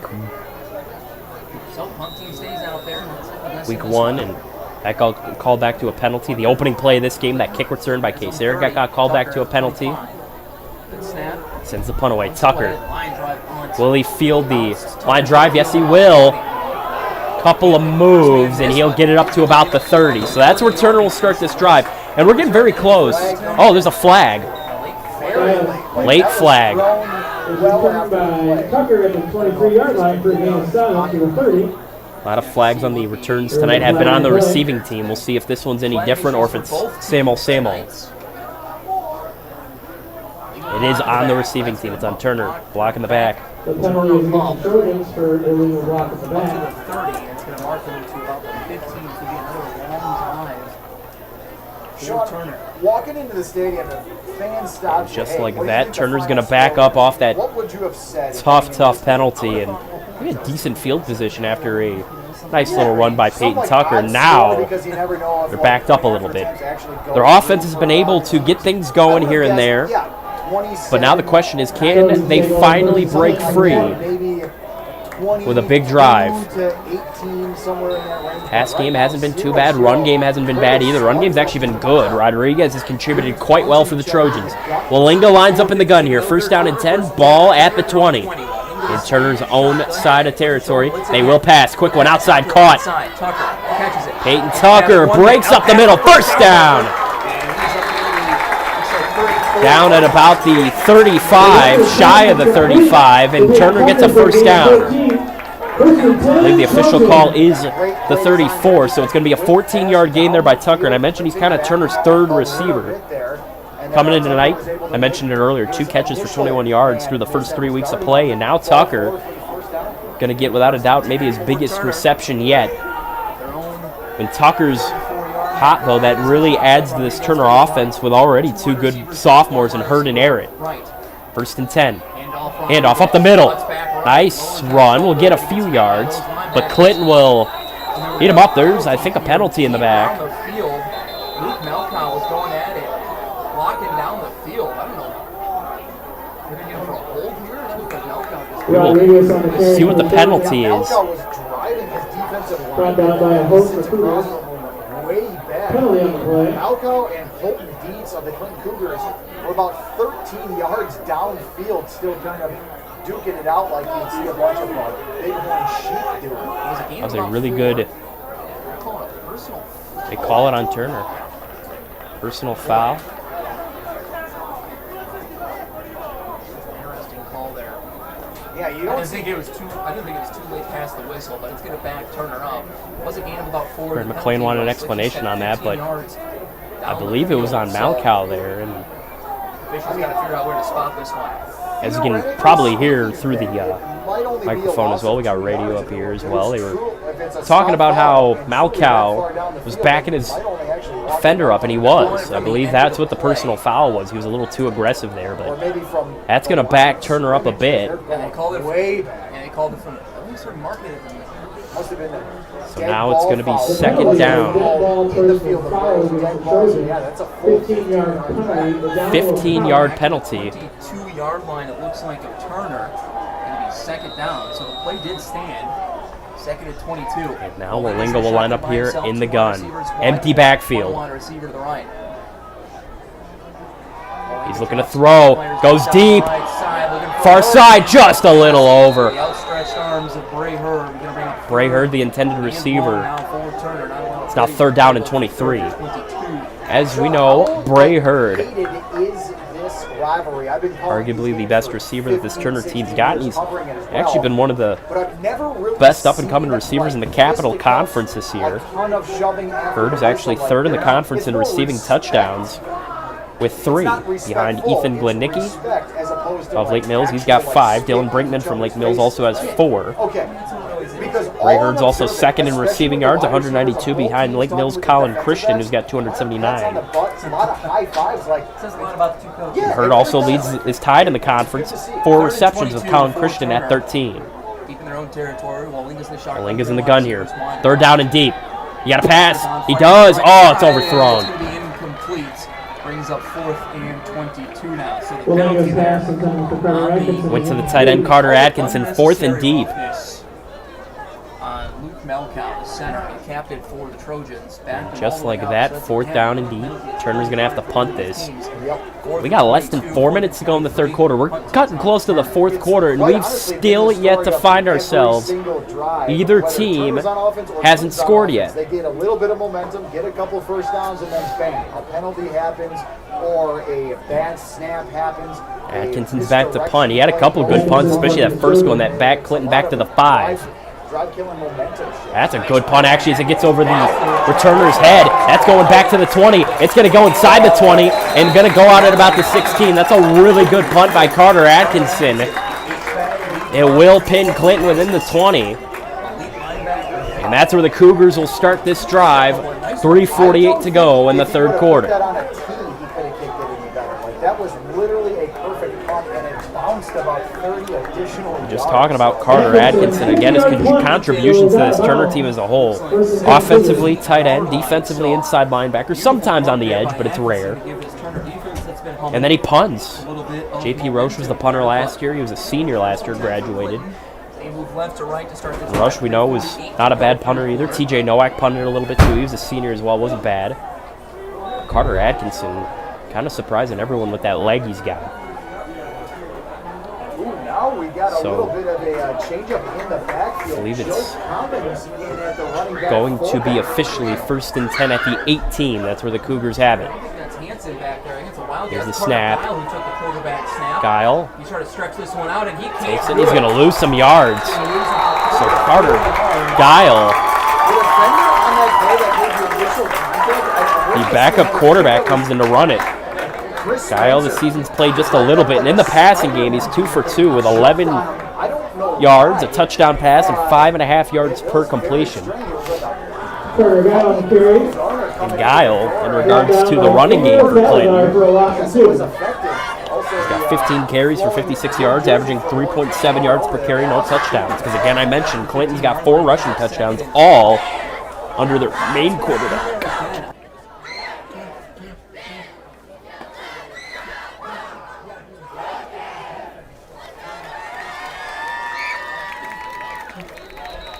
Now Clinton's going to have to call a timeout. Some confusion here. New quarterback.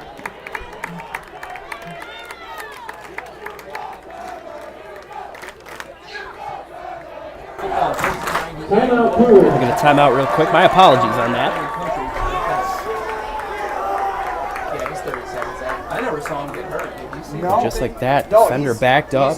My mistake, Guile backed up by the defense. That's 2nd and 12 as we get a timeout.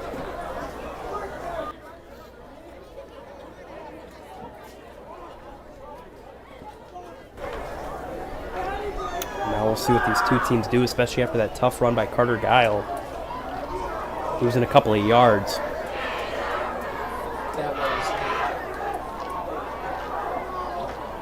And now we'll see here what happens for Beloit Turner and Clinton. 2nd and 12 here. You're just tuning into the School District of Beloit Turner YouTube channel. You're watching Trojans Football Live. Beloit Turner 3-0. Clinton also 3-0. Turner's unranked, but Clinton is the number 10 ranked team in the state of Wisconsin, in Division 5 to be exact.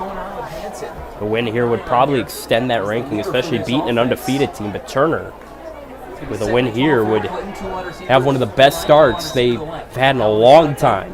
2nd and 12 after the loss of 2 by Carter Guile on the last play before the timeout. Little high snap. Guile takes it, and again they get to him. Turner's defense now on fire here on this drive. It's 3rd down as Guile can't get anything. Small sample size. I think if you bleed green and gold, you want to say the Packers won the trade, but Hayden Jordan reminds me a lot about what his offensive line designed with the ball carry. So now it's going to be 3rd down and 11. So Guile gets credited with 1 yard on the last play. And now the question is here, what will Clinton do to get this 1st down? They've been shaky on their 3rd down conversions here tonight. With a little over 2 minutes to go in the half. Oh, that pass is... What just happened? There's a flag. That was a lot of action. We're going to have to unfold. We're going to have to... Boy, this would be a brutal break for Turner. This is a face mask on a tackle on an offensive lineman. And the far side judge is taking off his... Hansen's pass is tipped and complete. 3rd and 11. So I believe the pass was caught by a lineman. It got deflected. And it was caught by Colton Dietz, the lineman. But there's 2 flags on that play. Officials are talking it over. They haven't talked to either sideline. Yeah, but Lloyd Turner's just kind of crowding the Zebras meeting. But no indication from either team what it could be. It was 3rd and 11. It's on Turner. Wow. Boy, that is a tough Going to break that for last Trojans. play. A tipped Refs pass break caught apart. by a lineman, and then a penalty is thrown. We haven't seen a signal by what the penalty was. Right, was it like too many men on the field or something? Personal foul. Face mask. It's a face mask call. That is a tough break for Turner. So Turner, Face mask with that penalty, will give Clinton an automatic first down. I mean, that was a really good play by Turner, but unfortunately the face mask is going to give Clinton some new life on this drive with less than 2 minutes to go in the 3rd quarter. And oh my goodness, what a game it's been. Tied at 0. So 1st and 10. A lot of defense. 9 for Clinton. And we'll see what Clinton can do now with that second chance off the penalty flag. 2 wide receivers to the right, 1 to the left. First down and 10. And Clinton's in motion in front of There's a him. snap. Hanson's going to keep it. Hanson will himself. take it. Breaks 1 tackle. And they'll get to him pretty quickly. He gets about a couple of yards. Now, I don't remember Turner's able to get a nice stop, though. Called game 3. Contest against Whitewater that we did 2 Hansen weeks on the carry for ago. game He's 3. big on defense. I mean, one of their best defenders, Nolan Miller, number 8. So now it's going to be 2nd down and 8. A lot more. He's one of the bigger guys down on that field. Looks like an absolute terror if you feed him in the rock, but he hasn't, I believe, had any touches. See what Clinton can do here with Peyton Hansen. For Clinton. Both offenses, each drive they've had that moment where they just fizzled out. Defense stepped up. We'll see if that's going to be the case here this drive for Clinton. If they have that, Hansen will take it to the outside. Nice run. Hansen runs over a defender and gets a first down up shy of the 45.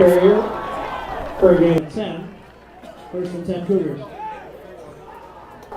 Clinton Cougars, 48.4 seconds to go in the 3rd quarter. Yeah, I'm pretty sure when So now it's a Clinton first down. On the sidelines. I don't know if it was Hansen just As we are now under 40 seconds to go in the 3rd quarter in a tied game, no score.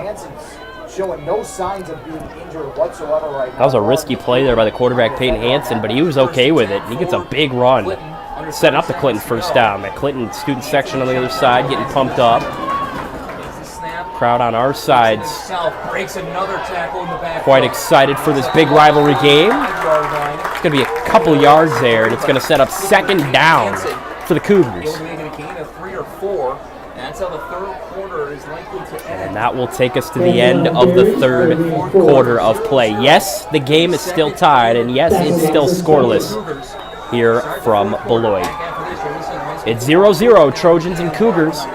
And we're going to take a quick little break. When we come back, the 4th quarter will begin, and we'll see who can take another game in this installment of Clinton Beloit Turner. Don't go anywhere. You're watching Trojans Football Live on the School District of Beloit Turner YouTube channel.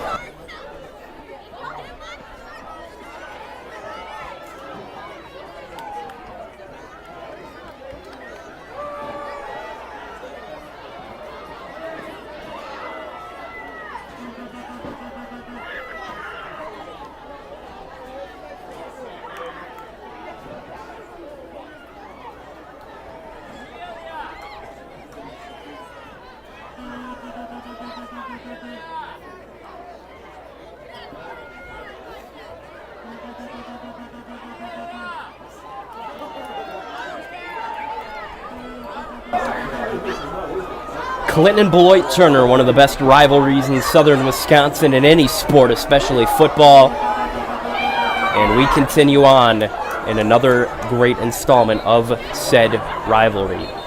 13 games in a row, Clinton has beaten Beloit Turner since 2010. Turner last won October 22nd, 2009.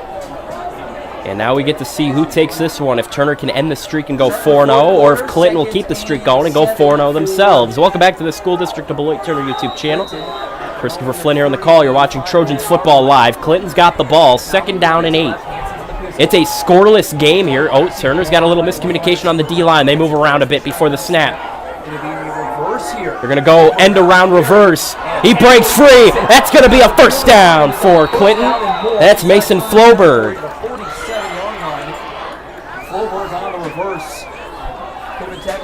Mason Floberg, 10 carries, 52 yards, 5.2 yards per carry this season. And he's also Clinton's main receiver. He's got 5 catches for 42 yards, averaging 8.4 yards per catch with 2 touchdowns and 2 two-point conversions here in 2025 for the Cougars.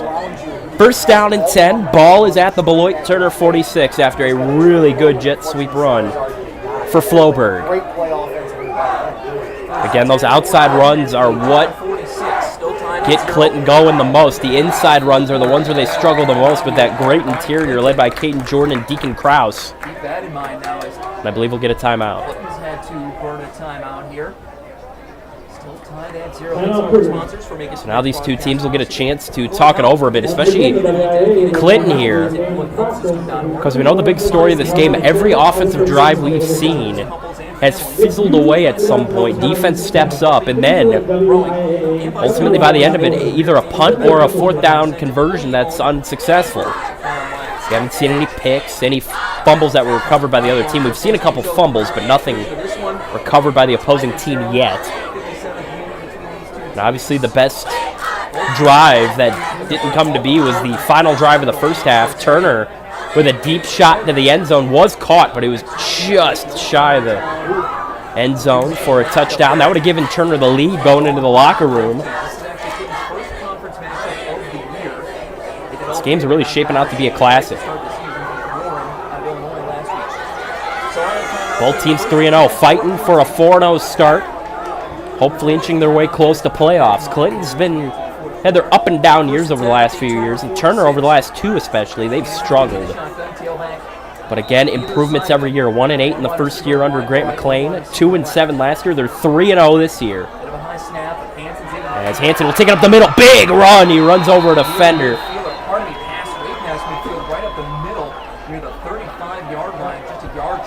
And it sounds like they will call him a yard short. Oh, Clinton's going to go right up to the line. Looks like they're going to try to get him. There's a penalty. 2 flags, one on the near side and one on the behind the play. We will see what the call is.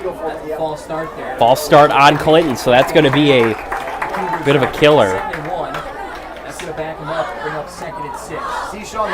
They lined up right at the line, and Hansen took it up the middle. That play didn't break apart much anyway. Didn't go well for him at all, and then that penalty backs him up. So now instead of what would have probably been 3rd and short, it's now 2nd and 5 roughly, 2nd and 6. Hansen in the gun. Can hand it off outside, nowhere.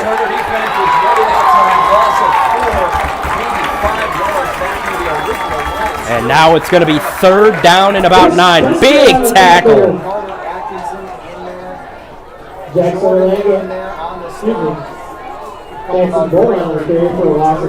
Jackson Beaumont with the run. That didn't break apart at all. Beaumont, as we know earlier, went down. Back in the game, and it's good to see he's back in the game. Just unfortunately, that play right there did not go well at all for Clinton. And now 3rd and 9. You're going to have to ask some questions now what you're going to do if it gets the 4th down. As it's a 50-50 chance, based off what we've seen tonight, that it's a punt or an attempt, depending on what Clinton does. 3rd down. Hansen will take it himself. He won't get much. He'll get a couple yards, but it's going to be 4th down. 9:45 and counting on the game. Yeah, you got to punt it here from the 45. And Clinton's not going to take any risk. They will punt it. Was it the 45? But yeah, just a nice little pooch. And it will be Carter Guile back to punt. It'll be a regular punt. We'll see what he does here. Little squib punt. That's not bad. There's a nice play to Nova, man, all the way to the Going to 10. get a nice little bounce to about the 10, and that's where Turner will start this drive. 9:10 to go. And if you want control of the game now, you got to score. And now we have a very vocal crowd here, especially the student section and the cheer team. My mistake. The cheer team. Or the dance team. Dance team. My mistake. But this is Dance team is here. Full numbers. Student section's here. Both sides. I can see on the opposite side of the field. Looks like Clinton's got construction theme. They're in big numbers, and we knew Clinton was going to have good support. Clinton's not that far here from Beloit, and it's a big rivalry game. You can't miss it. Little over 9 minutes to go, and a tied game 0-0. Walinga's in the gun. He's kind of slow, but he will take it up the middle. He'll ultimately move to the outside a bit. And Clinton is saying they have the ball. I was just about to say, our side official saying that Walinga was down. All it's going to take is Okay, so I believe there was a fumble, but the refs do say Walinga was down before the ball was out. Players down. Turner's side. The game is about 15, or up to the 15, pardon me. It's going to be a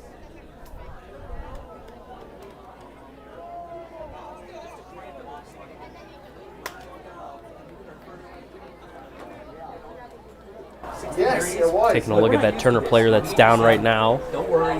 But yeah, last play, what happened, Walinga ran it. I didn't see what happened, but it looked like Walinga lost the ball. Refs did say he was down. Clinton was saying they got the ball, but refs call, obviously, the most important. It's going to be about 2nd and 6 when we get back. They are taking a look at that player who's down, and I can't get a good angle of who that is. And the kids are in school, and I'm not trying to paint a broad brush here or talk ill about one sex or the other, but guys don't tend to carry around giant Stanley cups and hydrate all day like the ladies do. So men tend to cramp when they play high school football games, especially a slugfest like this one. I was grabbing a drink of water in between class, and that was taking like a sip or two out of the bubbler. Like that's it. Maybe having one chocolate milk at lunch. That was a grown-up. It's like I have my water bottle. What a story we're getting here in the press box, too, if you can hear that during this injury. Like if I don't have 6 glasses of water by 3 p.m., I feel like, SpongeBob in Sandy's Dome. No one's going to get that reference. I got it. But I got kids, so It's 2nd and 6 right now for Turner. Oh, my goodness. I love that. But we still got a injury timeout. 8:53 to go, fourth Turner quarter. player's still down, and looks like they're getting him up. Trying to see who that is. And it looks like it's a backup lineman, DeMonte Winch, 2nd-year junior, is back up. Turner crowd and Clinton crowd obviously with a good show of respect there, clapping as he's up and fine. I think it's just a cramp. Obviously those cramps, though, as you can probably hear the little story to my left, cramps can be very painful, especially if you're not drinking enough water. So it's going to be 2nd and 6 for Turner at their own 15-yard line. So now we are back to action here. 8:53 to go in the game. 2nd and 6, tied at 0. Turner's got the ball at their own 15. They got a long ways to go in hope of the first scoring drive of the game, but they could do something. And off gets nothing. Penalty. It was Case Arrett on the carry, pardon me. Barrett on the carry. He's thrown right near the tackle. Case Arrett with the carry. Face mask. So that's Flag on the play. down for Turner.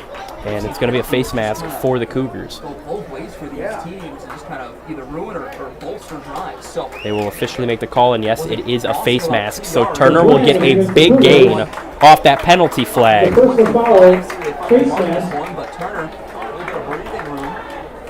Looks like up to the That's a 15-yard penalty. this game is Brings us 1st and 10, Trojan. And Turner's going to get a big gain off that penalty flag.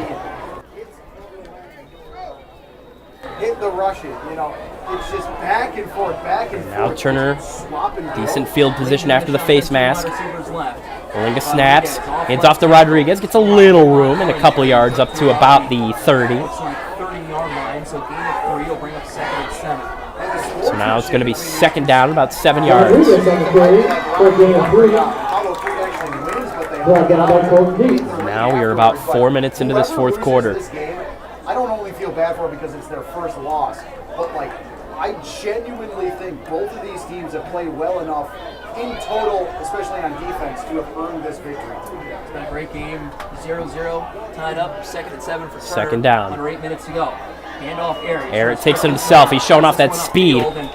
He'll break for a couple of yards. A flag thrown far. We'll Way back from center field, flies in like That ref caught something This one's going to be on Turner. It looks from a long ways away. We'll see what the penalty is. Case Aaron on the carry, brought down by Joseph Collins. Did get an update. Scott Carp currently trails Cedar Play on Rapids play. 6-1, end of the 5th, probably well into the 6th right now. Got that about 8 minutes ago. But yeah, Sky Carp facing elimination tonight. If they win, they'll host the championship round next week. But Cedar Rapids up right now 6. Yep, penalty on Turner. They will get backed up there. Block in the back. Turner up now after they were gifted a first down on a face mask. The penalty is, So after the face mask, Turner will go back a little bit. Not too bad, though. that's a 10-yard penalty. Brings up and 2nd repeat and the down. 13. 7:45 to go, fourth quarter. It's a 10-yard penalty, but from where they were that last play, that's really not too detrimental, but still going to make it a bit tricky. They need something bigger. 7:43 and counting in the game. Tied at 0. Walinga. They're going to pass. Walinga's got time. He scrambles. He's going to get big room on the outside, and he's going to go out of bounds. Past the 30 without the 34, so it's going to make it a much more manageable third down. So it's going to be third down, but it's going to be third and very manageable. That was a good run by Walinga. He was wide. He had a wide open pocket. Got a little pressure then. But great blocking opened up a hole to his right side, and he's able to take it and ultimately safely run it out of bounds for a big gain. Third down in about 4. 34, 3rd and 3. Walinga's in the shotgun, 3 wide receivers left. Walinga, snap. He's going to take it himself. He's going to get more room, and he's got a first down for Turner. So this drive is really starting to develop with under 7.5 minutes to go. This could be a situation where one touchdown could be all is needed to win the game for either team. Even it could come down to a field goal. Clinton doesn't kick much, though. Turner's got a kicker. Clinton, they do have a kicker on their roster to obviously kick off, but they don't kick much for extra points or field goals. That's where Turner has a little bit more of an advantage. Walinga pass, caught by Tucker. He's still going, and he's going to get up to about the 45, maybe a little after that, past that. And it's going to be second down, so now the Trojans have a drive developing. 47-yard line brings up 2nd and 3. How much more can they get here? Turner's going with the pace. Turner will get quick to the line. 2nd and 3 at their own 47. That could hurt you, but that could also hurt the defense. We'll see. Takes it himself. Walinga will take it himself. Decent blocking, but they get to his backside, and he will lose a couple yards. Ready for that one. Third down. A loss of about 3 yards, maybe 4. Walinga on the receiver, About loss the of 3. 44-yard line. Right when I say they.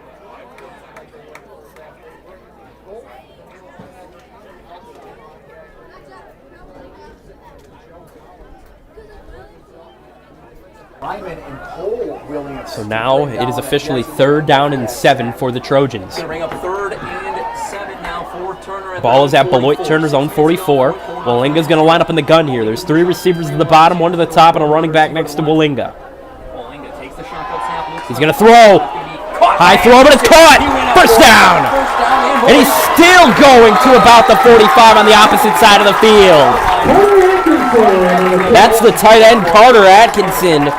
Makes a spectacular catch, and Turner is starting to move a little bit with less than 6 minutes to go, tied at 0.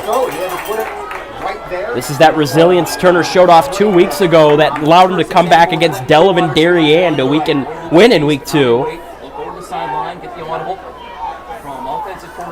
5.5 minutes. Clock is counting. Obviously, they got plenty of time. 5.5 minutes to go, fourth quarter. And they're not trying to hurry much. This pass Case Arrett's able to make a catch. Not many yards, but it's still nice as it develops to about the 40, maybe just a little shy, but decent play by Arrett. Sets up about 2nd and 5. 4 yards on the game. 41-yard line. But this is where we've seen all night, Sean. I think if players choose. It's now 2nd down and 6. So they do call him shy of the 40. Still a good play by Case Arrett, though. Under 5 to play, 4th quarter. And 6 for Turner at the Clinton 41. Malinga lines up in the gun here. He's going to snap. Takes it up the middle himself. Malinga! Oh, my goodness! Touchdown, but a penalty.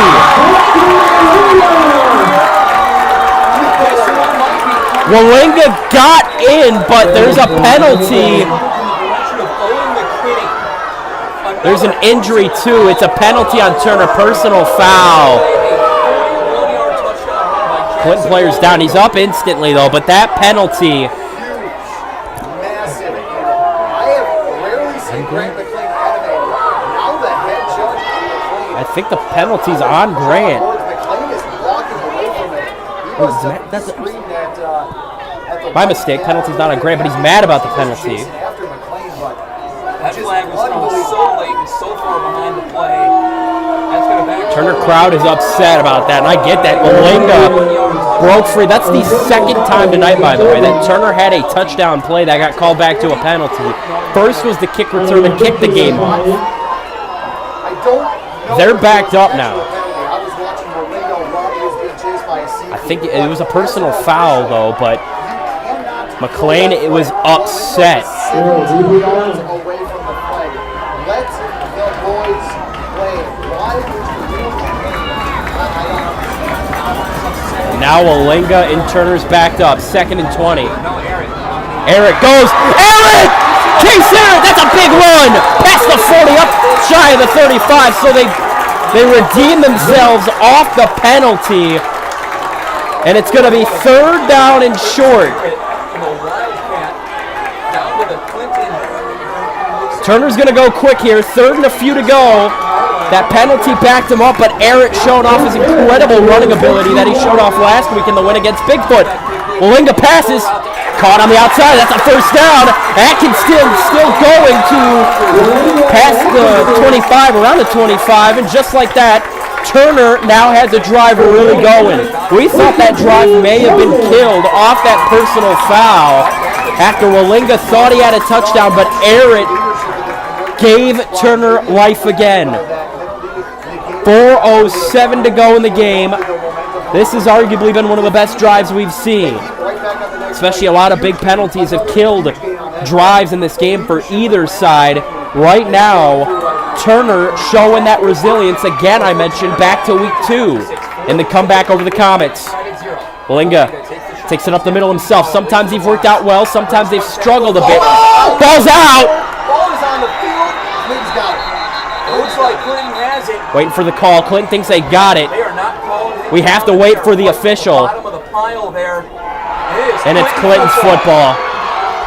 First turnover of the game. Jensen Malinga his opponent's 25-yard line, and that's where Clinton will That is tough. Malinga was lost his helmet on that. He's down after that play, but not in pain. Well, yes, but not in physical, mental pain. That is tough.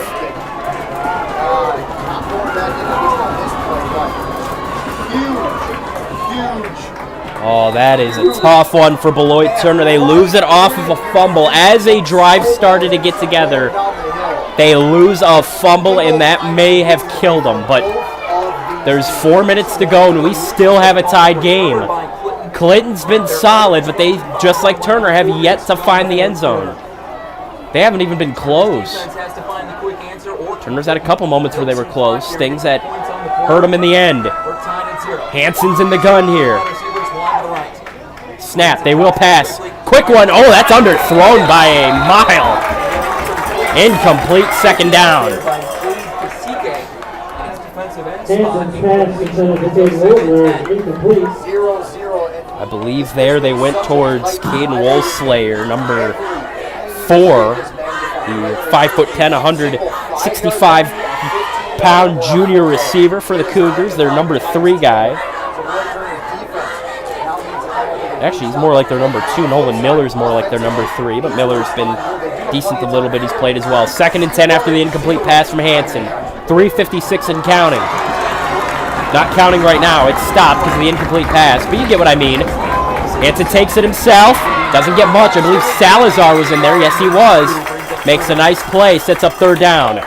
And if you don't get a 1st down here, you got to punt. You're definitely going to punt it here. If you have to punt, because if you give Turner that field position with the momentum they had last drive, they may not make a mistake again. And that may be what dictates this game. From the 20-yard line, that's going to be the only time in this entire game in overtime that one of these two teams is going to get inside their red zone. 3:20. This Turner crowd is as loud as they've ever been. It's shaking here in Turner. Deep pass, Hansen. It's overthrown, incomplete, no flags. Obviously, you can't throw a flag there. It was just an overthrown pass. Defender didn't even touch him. And it's going to be 4th down. Now you got to punt. No reason you go for it. And if you do, obviously, you got to really be smart if you do, but you're being smart in this situation is not going for it at all. He is going to walk out of here looking like an 83-year-old. 3:08 to go. And the story, obviously, Grant McClain, the head coach right now, he looks like his blood pressure's high right now. The last time Turner beat Clinton, McClain was a senior high snap. He's gonna take it himself. You gotta get him. You gotta get him. He's gonna get up first. And he's still on his feet. And he's down past the midfield marker. What a devastating turn of events. And what a heads-up play for Clinton. A high snap on the punt. Thought it was going to go over Carter Giles' head. He brings it in. High snap for Carter Guile, and instead of sending it away, he ran it. He had open room along the outside. In that case, you got to go for a safe bet there and kind of have a little protection underneath. Even if Tucker doesn't have room if he wants to return. That's a case where you sacrifice blockers to stop a play like that. That pass is caught along the sideline. Not enough for a first, but it's a decent little play. Final 3 minutes. And finally Clinton has momentum on their side now. Turner's student section was electric. Now Clinton's student section on the other side of the field is the one that's got all the energy. After that big fake punt that Guile took, it was a high snap, and looked like his running momentum wasn't going to be good, but he ultimately got by a couple of Turner defenders for a big 1st down. He almost broke free for what would have been payday, but officials timeout for a clock reset. Officials want a quick timeout for a clock reset. They're going to make it to 2.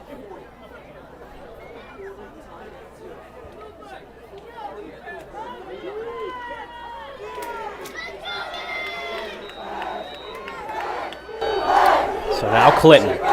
2nd down and 4. 2:46 to go in the game. Tied at 0. Hansen deep. It's... I think he got... Was that caught? Oh my goodness! Clinton made a nice catch, and now Clinton is moving down the field. Down to the 20-yard line. Sean, the resiliency of this Cougar team, and this might be 1st down and 10 at the 20. Floyd Turner Clinton rivalry history, 57th meeting. This might be the best one. 1st and 10 for the Cougars. That was a big catch. Couldn't see what happened at first, but officials guided us through. It was a catch. I don't know how he caught that. Give him all the credit in the world, though, for that, as Hansen will take it. That run game's good. Up the middle. Nice gain. And he is going to go. He's in. Touchdown, Clinton. Clinton from 20 yards out. Peyton Hansen scores the touchdown, and the first 14 the 2:02 And with 2 minutes to go, we finally get a scoring drive, and it's a 20-yard touchdown run by Peyton Hansen. He's just been drilling his forehead into a brick wall all night long, running at this Floyd Turner defense. Finally Turner's still got hope. They got 2 minutes to go. Great run there by Peyton Hansen. Clinton's going to go for 2 here, which could be And that Clinton offense is out there for the 2-point. what dictates this game. Blitz right up the gut. Atkinson ready for it. Little end around Bryant, pass. It's caught. No, incomplete. 2-pointer, no good. Leaves the door open. I think he actually could have ran that in for the 2-point conversion. He did not have to throw it. So let's set up the story now. Final 2 minutes of the game. Clinton finally scores. 17-18 for Clinton. A high snap. Carter Kyle was able to bring it in one-handed. And then following the touchdown, they go for 2. They don't get it. Turner's going to get one last chance here. Hansen takes it in from 20 yards out.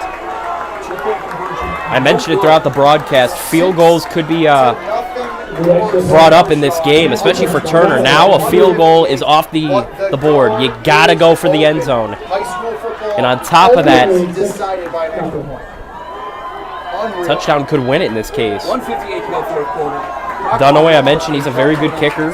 He's attempted 12 extra points this season, and he's knocked down 11 of them. The only one he missed was against Parkview Albany in Week 1. He's been perfect in the last 2 games. In fact, you were on the squad for Boy Turner the last time they beat. Well, Turner could utilize some run plays too in this drive, but they got to be quick runs. And they got to be aware of the clock. And they also got to be aware of their field position.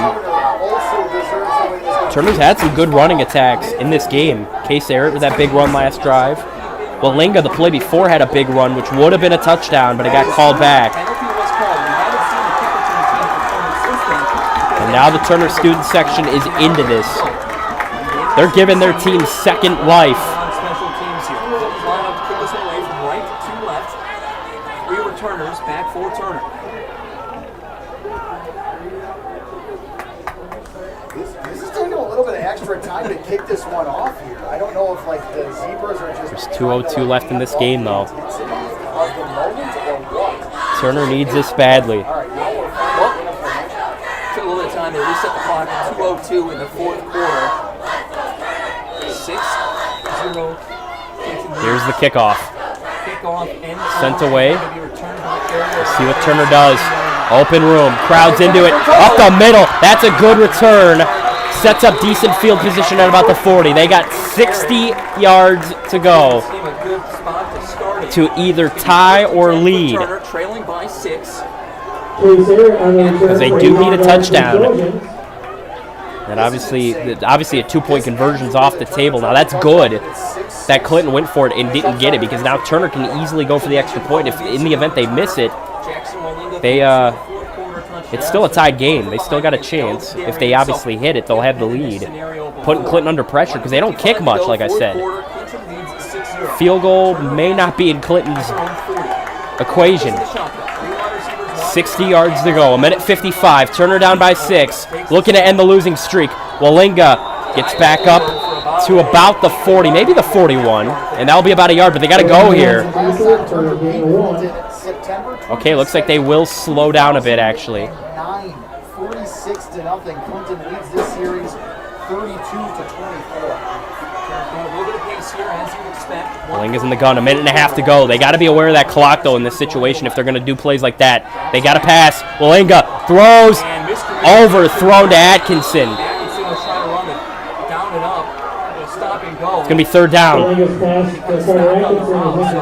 I believe incomplete, 3rd and 10. Boyd Turner at least has 2 timeouts, if not all 3. Atkinson did a little hitch and go route there, and unfortunately the defender stayed with him every step of the way, and ultimately Walinga thought Atkinson was going to be able to beat him. That's why he overthrew it a bit.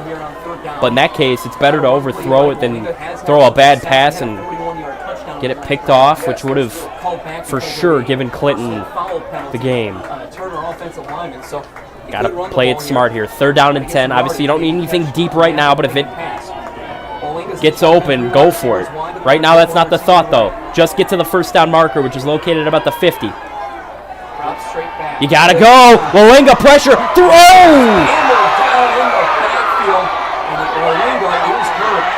He is down. That's going to be a big sack. It's going to be 4th and very long here on the sack, and Walinga is hurt. Yeah, it was a heck of a tackle here by the defender in wasn't a horse collar tackle, but he grabbed the jersey up by There's many the horse people in the collar. Turner student He section who grabbed the wanted shirt and whipped him down a from the penalty jersey. for a horse collar, but they Right won't now give it it's to him. He fourth just and the grabbed it entire below West that. Coast. And once again, Walinga's down, and it's not looking good. Timeouts. 4th and 22 You know, is what they're looking at right now. It's easy to say you should have taken a timeout now after the sack before 3rd and 10, but burn a timeout, and as they have done all night long, unfortunately, Beloit Turner did not have enough blockers for the Clinton Cougars that were showing. Walinga's still down. That is Going after the quarterback, showing blitz. not They good. This is a brought at tricky least one situation now. linebacker What Turner's every going to single do here, play. especially if It's they don't have not their two, quarterback here on and you're 4th only down, backing them with and 6. who they put in Mathematically this speaking, situation. You're outnumbered at least by 1 every single pass play, and this is exactly what happens when you don't adjust. It's going to be a very long You get play, though, to the burned, first down and marker. Beloit Turner is burned in this game right now. Huge sack there, loss of 12. Walinga's down, 4th and 22 for Turner. 1:12 to go, 4th quarter, trailing by 6. We'll step aside briefly here as they tend to Walinga. It's going to be an uphill battle for Turner. Out of the timeout. Back after this, you're listening to high school football on 1490 AM, 1019 FM, Iron Country, and online at ironcountry.fm.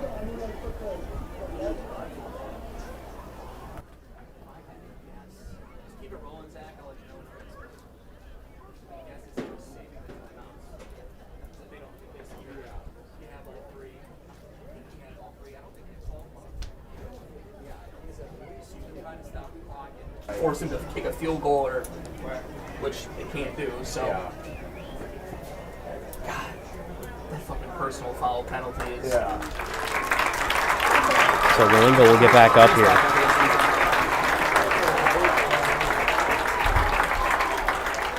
Obviously, they're going to have to take him off. That was a nasty tackle, though. Just grabbing him by the back of the jersey. And Walinga looks a little disorientated, so they're going to have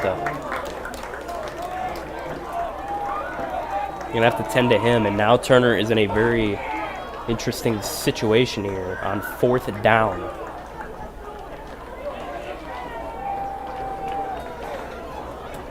Walinga walks off to the sideline. He's getting looked at by the trainer, but he is not going to be in on this 4th and 22. Turner's going to do this here, 4th down and 22, and I believe it's going to be Case Arrett who's going to be behind center. 4th down. Case Arrett's going to be the quarterback. Arrett last year played a little bit as a freshman behind center, and he didn't do bad at all. It's 4th and deep, though. You got to go deep here, and you got to get a big play. I think Clinton's going to do him a favor here and call it timeout. Clinton's going to call it timeout, so they're going to talk this over now. Sorry to cut you off, Sean. Beloit Turner had 5 wide receivers. Yes, you have to get 23 yards for a first down. But you were showing a 5 wide receiver look against a team that has brought at least 1 linebacker on every single play. Talk about it on this timeout. Clinton obviously going Mathematically, to that's 5 communicate about the defensive plan, especially because Turner went out there 7 full guys. force, ready to go for a Not pass. to save it, but I know that is not a smart formation to line up in it. So why are you doing so? Granted, you need all the weapons out there to get the first down, but if you can't get the ball off, what's the point of having 5 guys open downfield? This crowd's getting into it. We've had a classic here tonight. Right now, Clinton up 6-0. Peyton Hansen got the game's lone touchdown just a few minutes ago. Put it in from 20 yards out. And since that, Turner's had this ball. It's not been a very good drive. And it all comes down to this. This is the game right here. If Turner can't get this, then Clinton may take it. But I believe Turner may have their timeout, so they have a little hope, but it's going to be a bit tricky. Arrett. He's got pressure. Throws. Incomplete. Ah. Beautiful play on the And there's no penalties. Defensive back for Clinton.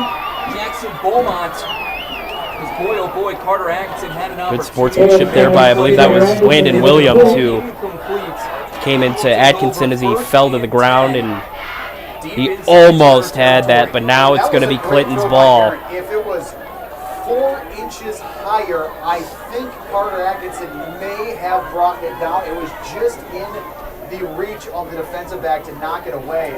But what a hard-fought battle here. I mean, right down to the very last play.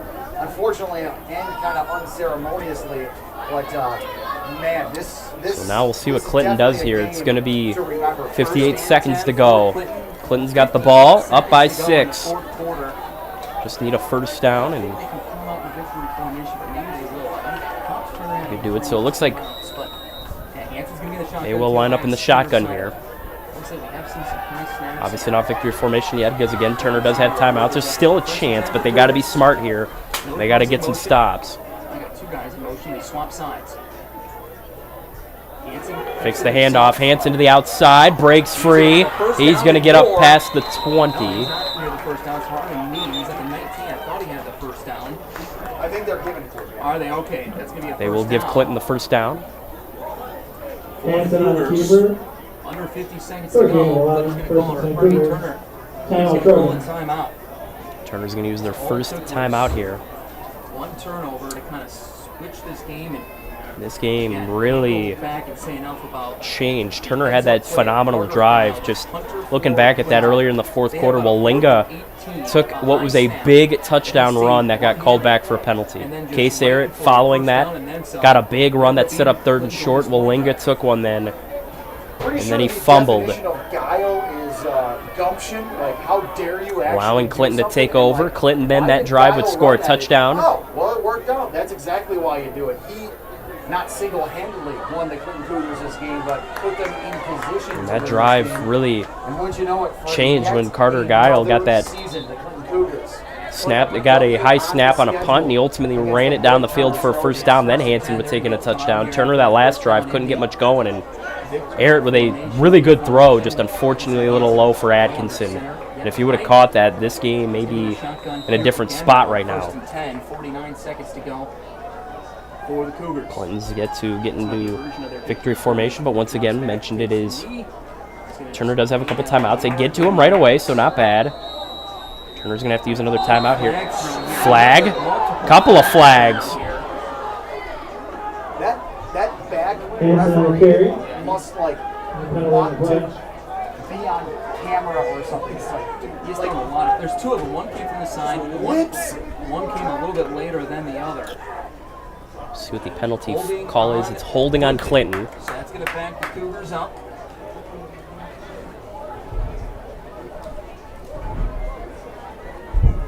It was a gain of about a yard, I think. It's going to back them up. 42.4 seconds to go. So we'll go backwards. The penalty is accepted. By the game here, because it's like they're kind of extending this game Well, we for. always jinx it. We said it was a reason? fast-moving first half. Yeah. Classic us. Marked back at about the 28-yard line. So now it'll it's be a gonna be loss of 10 on the penalty. It brings First up and now 10 first after the penalty. and Or 20. first and 20, my mistake. After a first and 10. Look at the silence of the crowd here in front of the Turner side. As Hanson's going to come out in the victory. And they'll come out in victory. 42.4 seconds to go. Hanson will drop to Hanson a will knee. kneel it down. Clinton is going to extend their win streak. And Turner's they will on let that timeouts. clock run out. Turner does not have any Once timeouts again, left, and that's it. 57th meeting between these 2 teams goes to The Clinton. winning streak stays alive for the Cougars. Make that now 14 games in a row the Cougars have won.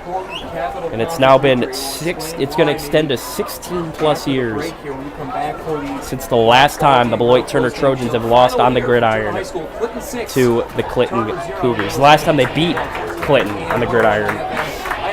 That's a tough game. I mean, Beloit Turner, they were really good. They were resilient. Last year, when they played against Clinton, the first time the 2 teams met as Capital Conference teams, Turner obviously was in the Capital for some time, but Clinton joined the Capital last year. The Cougars got a big win last year. It wasn't even close. And this time around, Turner came in. They played well, but unfortunately, they take a loss after some bad calls late in the game. That was a really good performance, though, by Beloit Turner. And now Clinton, being a ranked team, extends their streak. They're now 4-0 this season, and they're going to start 1-0 in Capital Conference play.